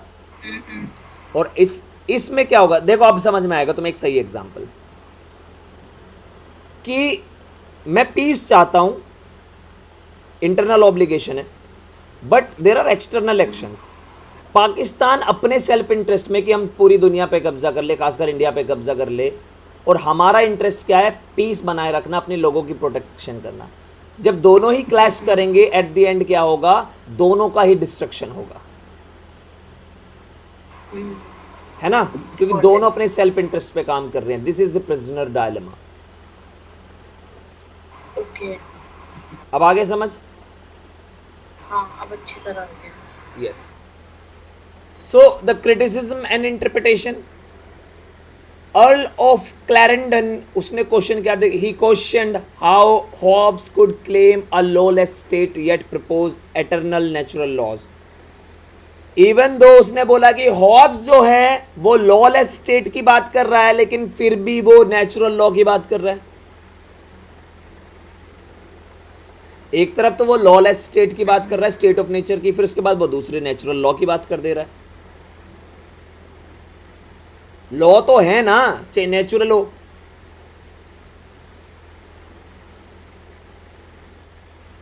दूसरा एडम स्मिथ, उसने बोला कि Hobbes doctrine lacked moral authority. उसने बोला कि हॉब्स की जो डॉक्ट्राइन है उसमें मॉरल अथॉरिटी नहीं है। क्या सही और क्या गलत है? Depend only on civil law. Right and wrong सिर्फ डिपेंड करता है सिविल लॉ पे, और वो सिविल लॉ की बात ही नहीं कर रहा, वो नेचुरल लॉ की बात कर रहा है। जैसे मैंने तुम्हें बताया कि ना भी कि इंडिविजुअल्स विल डिसाइड, मेजॉरिटी जिसकी तरफ होगी वो सोसाइटी की बात करेगा, and then majority of the society जिस तरफ जाएगी वो सिविल लॉ बनेगा।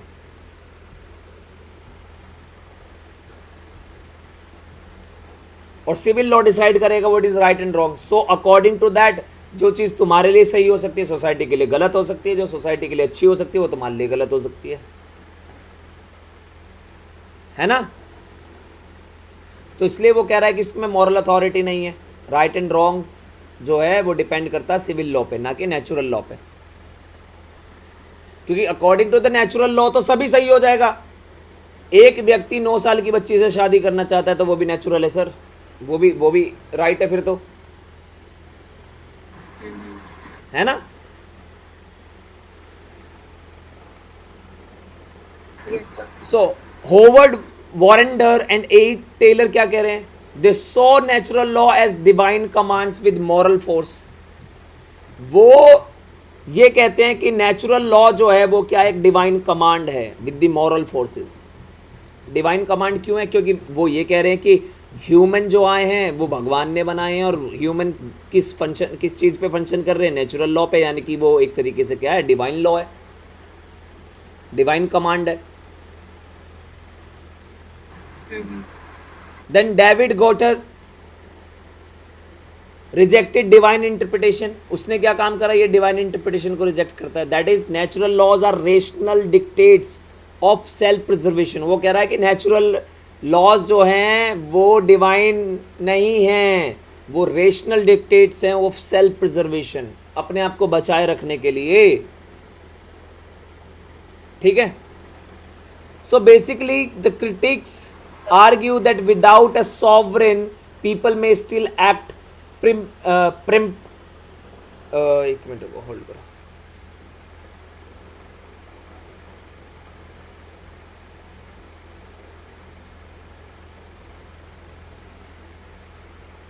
सो वो ये कह रहा है कि अगर स्टेट, अगर सॉवरेन नहीं होगा, सॉवरेन बेसिकली वो स्टेट की बात कर रहा है यहाँ पे, अगर सॉवरेन नहीं होगा एक तरीके से, तो लोग जो हैं वो अभी भी क्या करेंगे? प्रीएम्प्टिवली एक्ट करेंगे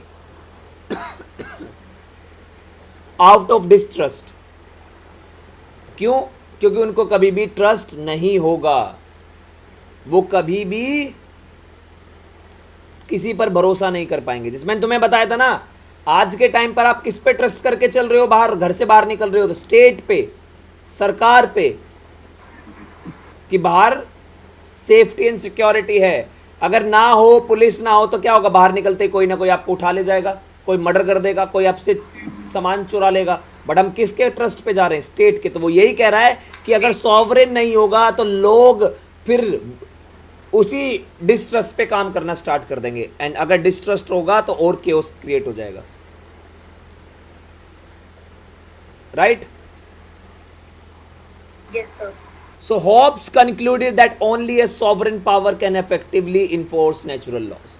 वो ये कह रहा है कि जो सॉवरेन पावर है वही सिर्फ इन नेचुरल लॉ को इफेक्टिवली क्या कर सकता है? इम्प्लीमेंट कर सकता है।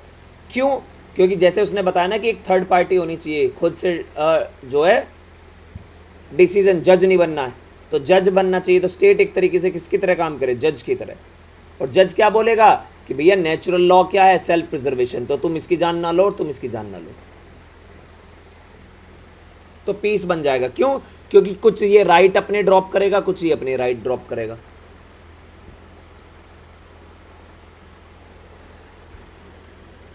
इसमें पूरी थ्योरी में सबसे इंपॉर्टेंट ये है कि व्यक्ति अपने सेल्फ इंटरेस्ट पे काम करेगा।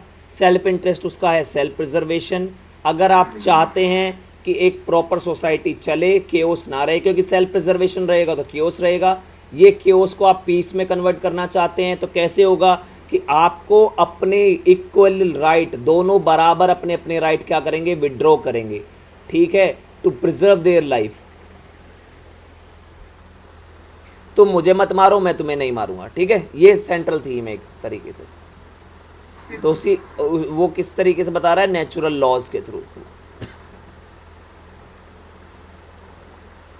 नाउ नेक्स्ट है हॉब्स का social contract and sovereign.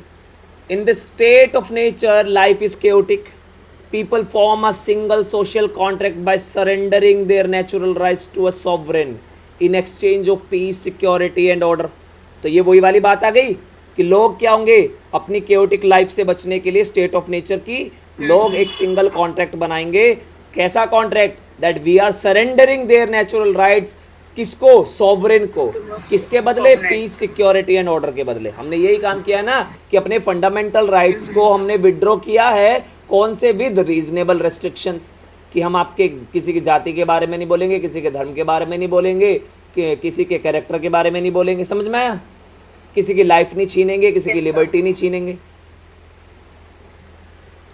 The sovereign is established by legal sovereignty. ये सॉवरेन कैसे बनेगा? By legal sovereignty, that is legitimized by this mutual authorization. हम क्या काम करेंगे? म्यूचुअली ऑथराइज करेंगे उस अथॉरिटी को, सॉवरेनिटी को। Hobbes called it as a mortal god. Hobbes ने इसको क्या बोला है? इस लीगल सॉवरेनिटी को मॉर्टल गुड। ठीक है भैया? अब देखो, जैसे वाइस प्रेसिडेंट का इलेक्शन हुआ है, वो एमपीज ने वोट किया, पर हम की एमपीज की जगह कौन कर रहा है? हम वोट कर रहे हैं ना। एमपी को हमने किया। हाँ, तो एक लेके आए हैं ना ऐसी लीगल सॉवरेनिटी स्टैब्लिश की है ना बाय म्यूचुअल ऑथराइजेशन। और ये क्या बन गया? मॉर्टल गॉड। क्योंकि गॉड का काम है ना अब हमारे नेचुरल राइट्स को प्रोटेक्ट करना। राइट?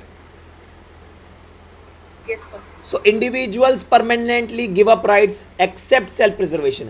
इंडिविजुअल सारे राइट्स को दे देगा लेकिन सेल्फ प्रिजर्वेशन के राइट्स को नहीं देगा। जैसे take the example of self defence. Self defence का कॉन्सेप्ट है ना। सेल्फ डिफेंस का कॉन्सेप्ट क्यों है? क्योंकि और सेल्फ डिफेंस में अगर आपने किसी को मार दिया तो आप बरी हो जाएंगे, आपको सजा नहीं होगी। वो क्यों होगी? क्योंकि हमने ये सेल्फ प्रिजर्वेशन का राइट दिया ही नहीं है। अगर at some point the state will fail to protect our life, we have to protect our life by ourselves. आगे समझ? The sovereign is not a party Discuss. To the contract but its beneficiary with absolute power. Sovereign जो है वो एक party नहीं है. Sovereign क्या है? पार्टी नहीं है इस कॉन्ट्रैक्ट की. वो क्या है? एक बेनिफिशियरी है विद एब्सोल्यूट पावर. यानी कि सॉवरेन को भी आप कटघरे में खड़ा कर सकते हैं. Is not a God. ऐसा है ना कि स्टेट है, आप स्टेट अगर कुछ गलत करता है तो उसके अगेंस्ट भी केस हो सकता है, जैसे आपके अगेंस्ट केस हो सकता है. क्यों? क्योंकि वो पार्टी नहीं है एक तरीके का. वो क्या है? बेनिफिशियरी है उस कॉन्ट्रैक्ट से. जैसे कॉन्स्टिट्यूशन ऑफ इंडिया में जो चीज़ें सिटीजन के बारे में लिखी है वही स्टेट के बारे में भी तो लिखी है कि स्टेट क्या होगा, कैसे हटाया जा सकता है, कैसे लाया जा सकता है. तो वो भी तो बेनिफिट ले रहा है उस कॉन्ट्रैक्ट से, जैसे ये बेनिफिट ले रहा है. बट ये है कि स्टेट को एब्सोल्यूट पावर दी गई है इन टर्म्स ऑफ सिटीजन, है ना. की फीचर्स क्या है? Unlimited political obligation, no right to revolt, overthrowing sovereign means returning to anarchy. एक तो क्या है कि आपको रिवोल्ट करने का राइट नहीं होगा, और एक आप क्या है, सॉवरेन को ओवरथ्रू कर सकते हैं क्या? टू क्रिएट द एनार्की नहीं कर सकते. मतलब there are something which is fundamental. जब आप इस कॉन्ट्रैक्ट में आ रहे हैं तो कुछ चीजें क्या हैं? फंडामेंटल हैं. फंडामेंटल कैसे हैं? आप वो चीजें छीन नहीं सकते किसी की भी. तो आप रिवोल्ट नहीं कर सकते किसी के अगेंस्ट, ये फिक्स है. क्यों रिवोल्ट क्यों नहीं कर सकते? क्योंकि सॉवरेन को लाए ही इसी वजह से हैं ताकि केओस ना हो. और एनार्की से केओटिक स्टेज, तो उसको प्रोटेक्ट करने के लिए भी सॉवरेन लाए. तो इसका मतलब ये नहीं कि आप सॉवरेन को उखाड़ के फेंक दें to return the anarchy, right. State is artificial and mechanical. State क्या है? आर्टिफिशियल है, मैकेनिकल है, नेचुरल नहीं है. मतलब उसको लाया गया है, वो आया नहीं है. एरिस्टोटल क्या कह रहा है? नेचुरल स्टेट है, वो आ गया अपने आप. ये कह रहा है अपने आप नहीं आया, हम लेके आए हैं अपने कुछ राइट्स गिव अप करके. ठीक है. Contract versus covenant. तो कॉन्ट्रैक्ट क्या है? Exchange of rights. तुम मुझे कुछ दो, बदले में मैं तुम्हें कुछ दे रहा हूं. And covenant is equal to promise या trust over a time. Trust. ठीक है. इसके क्रिटिक्स कौन है? एग्जाम्पल सैमुअल तुम्हारे पुफेंडॉर्फ, जीन हैम्पटन. ये क्या करते हैं? ये डाउन प्लेड करते हैं ये डिस्टिंक्शन. ठीक है. कौन सी? कॉन्ट्रैक्ट एंड कॉवेनेंट की. Hobbes covenant without the sword are mere words. Hobbes का जो कॉवेनेंट है वो क्या है? Without the swords are mere words. बिना तलवार के सिर्फ एक वर्ड है. यानी कि fear of punishment enforce obedience. वो ये कह रहा है कि अगर लोगों के अंदर ये डर नहीं होगा पनिशमेंट का तो वो बात नहीं मानेंगे. सिमिलरली टू आप चले जाओ अब यहाँ पे माइकेवेली का फियर वाला कॉन्सेप्ट.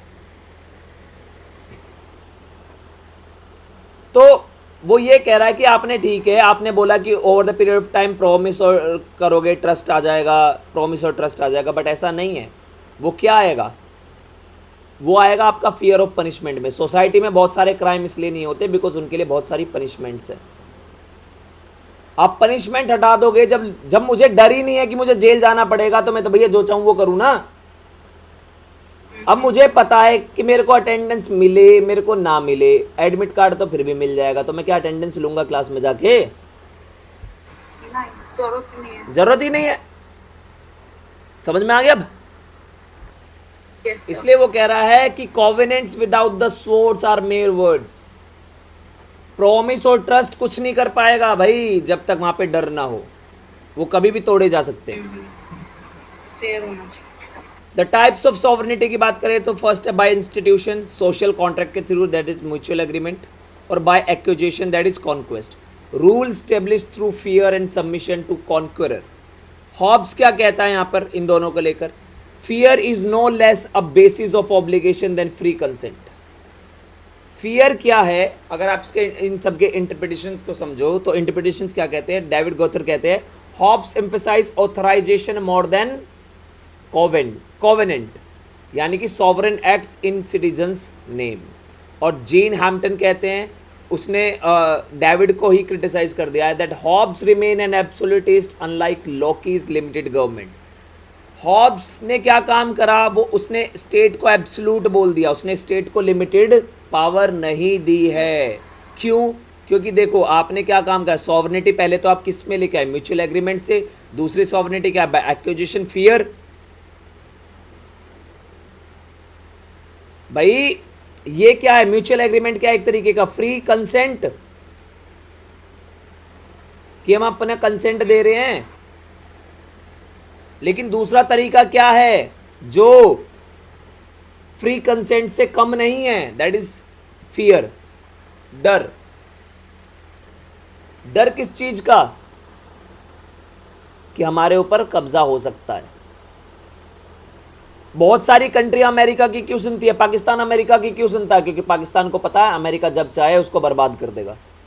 दैट इज फियर, इसलिए वो उसकी सुन रहा है। आपने देखा ना चाइना से ज्यादा आजकल वो उसकी सुन रहा है, क्योंकि उसको डर है आज भी भाई। आगे समझ? So what is the core idea? Basically the core idea is without a sovereign coercive power, words and agreements cannot restrain ambition, avarice or anger. Society collapse back into the state of nature. जब तक coercive power ना हो तब तक क्या होगा? State एक अच्छा फ्लरिश नहीं कर सकता। स्टेट क्या होगा? एट द एंड कोलैप्स कर जाएगा और स्टेट ऑफ नेचर में वापस चला जाएगा। जो सिविल वॉर होते हैं वो इसी वजह से तो होते हैं। जैसे समझो नेपाल में जो हुआ, स्टेट उस प्रोटेस्ट को दबा ही नहीं पाई, लोगों के अंदर डर बना ही नहीं पाई, लोगों के अंदर से डर खत्म हो गया, इसलिए तो वो उनको भागना पड़ गया।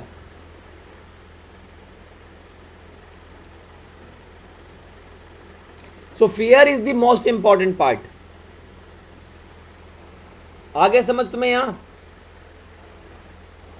Yes sir. चलो, सो नेक्स्ट है rights and duties in Hobbes political theory. First है डेफिनेशन ऑफ लिबर्टी।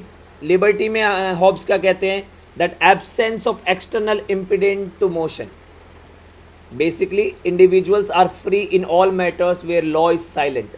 जहां पर लॉ बना ही नहीं है वहां पर इंडिविजुअल जो चाहे वो कर सकता है। जैसे अगर कानून में ये लिखा ही नहीं है कि रेड लाइट क्रॉस करने पर कोई चालान होगा, तो चालान नहीं हो सकता अगर पुलिस वाला पकड़ ले तो, क्योंकि लॉ ही नहीं है, लॉ साइलेंट है वहां पे। So basically liberty is the silence of law. आपको वो उस चीज की लिबर्टी है जिस चीज पर कानून आपको कुछ नहीं कहता। अब कल को कानून ये थोड़ी कह सकता है कि आपने एक दिन में 10 लीटर से ज्यादा पानी पी लिया तो अब आपको सजा होगी। क्यों? क्योंकि देश में पानी की कमी है, कानून ही नहीं है। और यही आपकी लिबर्टी थी, तभी तो आप कुछ कर रहे थे। Scope of individual rights. Liberty includes property, transactions, trade, diet, education of children, private belief and consciousness. Liberty हर एक चीज है भाई, चाहे वो ट्रेड हो, डाइट हो, एजुकेशन हो, प्राइवेट बिलीफ हो, कॉन्साइंस हो, कुछ भी हो। But liberty exist only within the boundaries permitted by the sovereign laws. But liberty वही है जो सॉवरेन लॉ परमिट करता है। जैसे कॉन्स्टिट्यूशन में आपको फ्रीडम ऑफ स्पीच है बट लिमिटेड है। आप इसके मतलब ही नहीं किसी के धर्म और जाति के बारे में कहने लगेंगे। ठीक है? Right to self preservation, the only absolute right. Individuals के पास ओनली एब्सोल्यूट राइट क्या है? राइट टू सेल्फ प्रिजर्वेशन, उसमें कोई कॉम्प्रोमाइज नहीं है। Subject may disobey orders that directly lead to their death, example suicide command. अगर सरकार ये बोले कल को कि जाओ सुसाइड कर लो, सुसाइड इन द सेंस कि जाओ लड़ो, अब लड़ो वो एक तरीके की क्या है, सुसाइड है, मुझे पता है इस लड़ाई में मुझे मरना ही मरना है, तो मैं क्या कर सकता हूं, डिनाई कर सकता हूं, डिसोबे कर सकता हूं उस ऑर्डर को। If the sovereign fails to protect life, individual may resist. अगर सॉवरेन लाइफ को प्रोटेक्ट करने में फेल हो जाए तो इंडिविजुअल क्या कर सकते हैं, रेजिस्ट कर सकते हैं। ठीक है। Nature of sovereignty, sovereignty is absolute, indivisible, inalienable and perpetual. The sovereign has legislative, judicial and administrative and military powers. Laws and customs and even natural laws are valid only when endorsed by the sovereign. कोई भी चीज तभी legally valid है अगर उसको endorse किया जा रहा हो सॉवरेन के द्वारा। अब ऐसा नहीं है कि तुम और मैं बैठ के कोर्ट खोल ले और लोगों को न्याय देने लगे, तो वो वैलिड नहीं हो सकता जब तक सॉवरेन उसको अथॉरिटी नहीं दे रहा है। ठीक है। Justice and sovereign authority, justice means keeping promises, since the sovereign makes no promises its action can not be unjust. वैसे तो सॉवरेन ने कोई भी प्रॉमिस नहीं किया है, लेकिन इसका मतलब ये नहीं उसके एक्शन जो है सब जस्टिफाइड हो जाएंगे, वो अनजस्ट भी हो सकते हैं। जैसे जहां पर लॉ साइलेंट है वहां पर भी वो आपको पनिश किए जा रहा है, तो वो क्या है, अनजस्ट है, जिसमें कि उसने ये प्रॉमिस नहीं किया था। ठीक है। Yes, sir. Subjects authorize all sovereign actions as their own, so disobedience is self contradictory. Subjects क्या है, वो ऑथराइज करते हैं सॉवरेन के एक्शंस को खुद ही, तो यहां पर जो डिसऑबिडेंस है वो क्या है, एक तरीके से सेल्फ कॉन्ट्रडिक्टरी है। क्यों सेल्फ कॉन्ट्रडिक्टरी है? एक तरफ तो आप ये कह रहे हैं कि देखिए कि भाई सामने वाला जो सॉवरेन है वो जो भी बोलेगा वो लीगली होगा, मतलब मानना पड़ेगा एक तरीके से, पर दूसरी तरफ आप कह रहे हैं कि वो डिपेंड करता है लोगों पे, सब्जेक्ट्स पे, कि वो ऑथराइज कर रहे हैं उस सॉवरेन के उस एक्शन को या नहीं। तो ये रियलिटी है, ये सेल्फ कॉन्ट्रडिक्टरी नहीं है, ये रियलिटी है। आप समझिए कि एक है कि भाई नेपाल की गवर्नमेंट सॉवरेन थी, लोगों ने चुना, लेकिन एट द एंड उसके हर एक एक्शन को लोग अप्रूव कर रहे थे ना, तो रिसेंट जो एक्शन लिया गया उसको लोगों ने अप्रूव नहीं किया तो रिवोल्ट कर दिया, है ना। क्यों? क्योंकि सेल्फ प्रिजर्वेशन उनके लिए इंपॉर्टेंट है।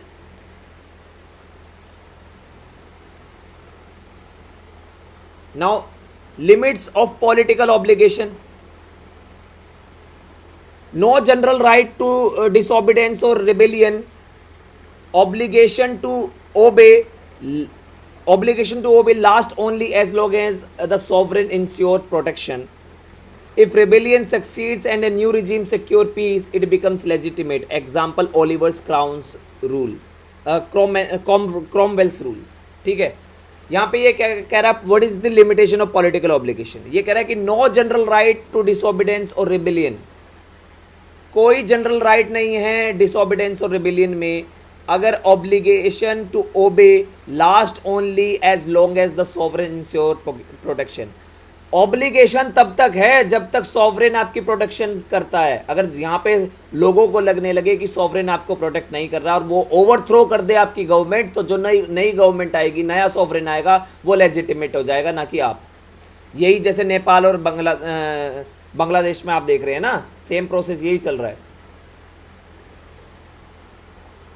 What is the core principle? Hobbes insist fear of death drives submission. Hobbes क्या कह रहा है कि जो फियर ऑफ डेथ है वो क्या करता है, सबमिशन को ड्राइव करता है। And only a strong sovereign can prevent society from falling back into the state of nature. ठीक है। अगर लोगों को लगने लगेगा कि हम स्टेट में प्रोटेक्ट नहीं है, तो वो जो भी प्रोटेस्ट चल रहा होगा उसमें अपने आप को क्या कर देंगे, सबमिट कर देंगे, और वो एक बड़ी पावर बन जाएगी स्टेट सॉवरेन के अगेंस्ट। भैया मैं उसी के पास तो जाऊंगा जिसका लगता है मुझे ये मेरे को प्रोटेक्ट कर सकता है, बिकॉज लाइफ, वो जो सेल्फ प्रिजर्वेशन है वो क्या है, सबसे प्रायोरिटी पे है। ठीक है। नाउ फटाफट ये और देख लेते हैं, church and state in Hobbes political thought. Religious belief versus practice. Hobbes accepted that belief is a matter of conscience and cannot be coerced. Belief क्या है, वो मैटर ऑफ कॉन्साइंस है, उसको दबाया नहीं जा सकता. But public worship expressions and propagation of faith falls under the sovereign's authority. Again हमारा आर्टिकल फंडामेंटल राइट्स है ना 25 से 28. ठीक है. Critic of church as an independent authority. He rejected the idea of church as a kingdom of God, calling it irrational and dangerous. He saw such claims as fueling a superstition and conflict. Kingdom of darkness की तरफ लेके जा सकता है ये. ठीक है, ये क्या है, किंगडम ऑफ डार्कनेस एक तरीके का. थर्ड है church as a corporation. The church is not a divine power but a corporation within the commonwealth. No faith और worship is lawful without the sovereign sanctions. ठीक है, तो ultimate ये इसने माइकेवेली वाले उस पर ही काम करा है कि the church should be subordinate to the state. Supremacy of the sovereign. Religious authority lies with the political sovereign, not priest और clergy. This ensured religion could not challenge और divide state power. Attack on the papacy. Hobbes condemned papal authority as the ghost of the deceased Roman Empire. He viewed that the papacy as an outdated institution trying to control sovereign state. papacy मतलब pope, church का जो होता है. ठीक है, तो वो ये कह रहा है कि वो सिर्फ और कुछ नहीं, स्टेट पे सॉवरेन पे कंट्रोल करना चाहता है. और ये एक क्या है, एक मरा हुआ भूत है, किसका, रोमन एम्पायर का. ठीक है, ये सब समझ में आया. इसमें कुछ ऐसा नहीं है मेरे हिसाब से कुछ अलग एक्सप्लेनेशन देने, क्योंकि हम स्टार्टिंग से यही करते आ रहे हैं. ठीक है,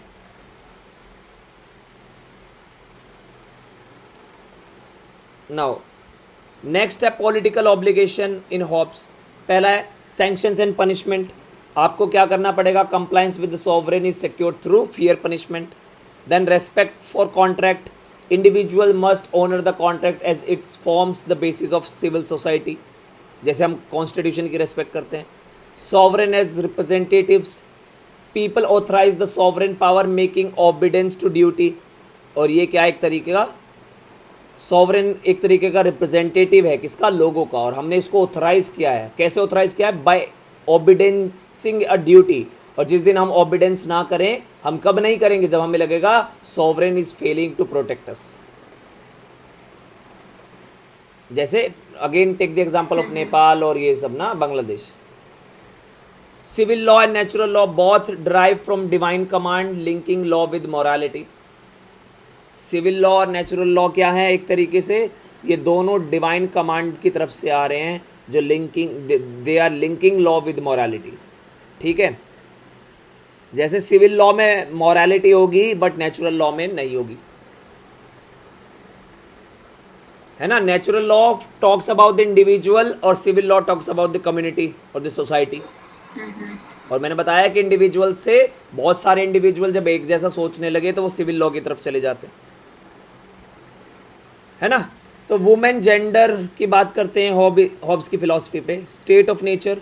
mother's held authority over children due to child birth and protection. तो उसने स्टेट ऑफ नेचर को एक तरीके से मदर की तरह, उसने मदर और चाइल्ड की तरह डिपिक्ट किया है. Civil society. Women lost authority becoming subordinate and excluded from politics. Civil society के अंदर वुमेन की जो अथॉरिटी क्या हो गई, वो चली गई, वो सबऑर्डिनेट बन गई, चले गए. हाँ. Patriarchy. Hobbes upheld male authority in family, fathers jurisdiction, succession to male heir. ठीक है. Justification. Claimed men had greater wisdom and courage making them naturally fit to rule. तो जैसे मैंने तुम्हें बताया था ना कि आप जाइए तो इन टर्म्स ऑफ पावर, पहले पावर के टर्म्स में ही बात करते थे, ना कि इंटेलेक्चुअल के टर्म में. तो पावर के टर्म में अगर आप देखें कि स्टेट ऑफ नेचर में तो कौन पावरफुल है, द मैन. तो इसलिए वुमेन को मैन ही प्रोटेक्ट करते थे. Over the period of time that became rigid. Contradiction क्या है, though Hobbes spoke of human equality he accepted and defended in the patriarchal norms. वो इक्वालिटी की बात कर रहा है बट वो कहीं ना कहीं पैट्रियार्कल नॉर्म्स को एक्सेप्ट कर रहा है. ठीक है. तो यहाँ पे ये हमारा हॉब्स ख़त्म होता है।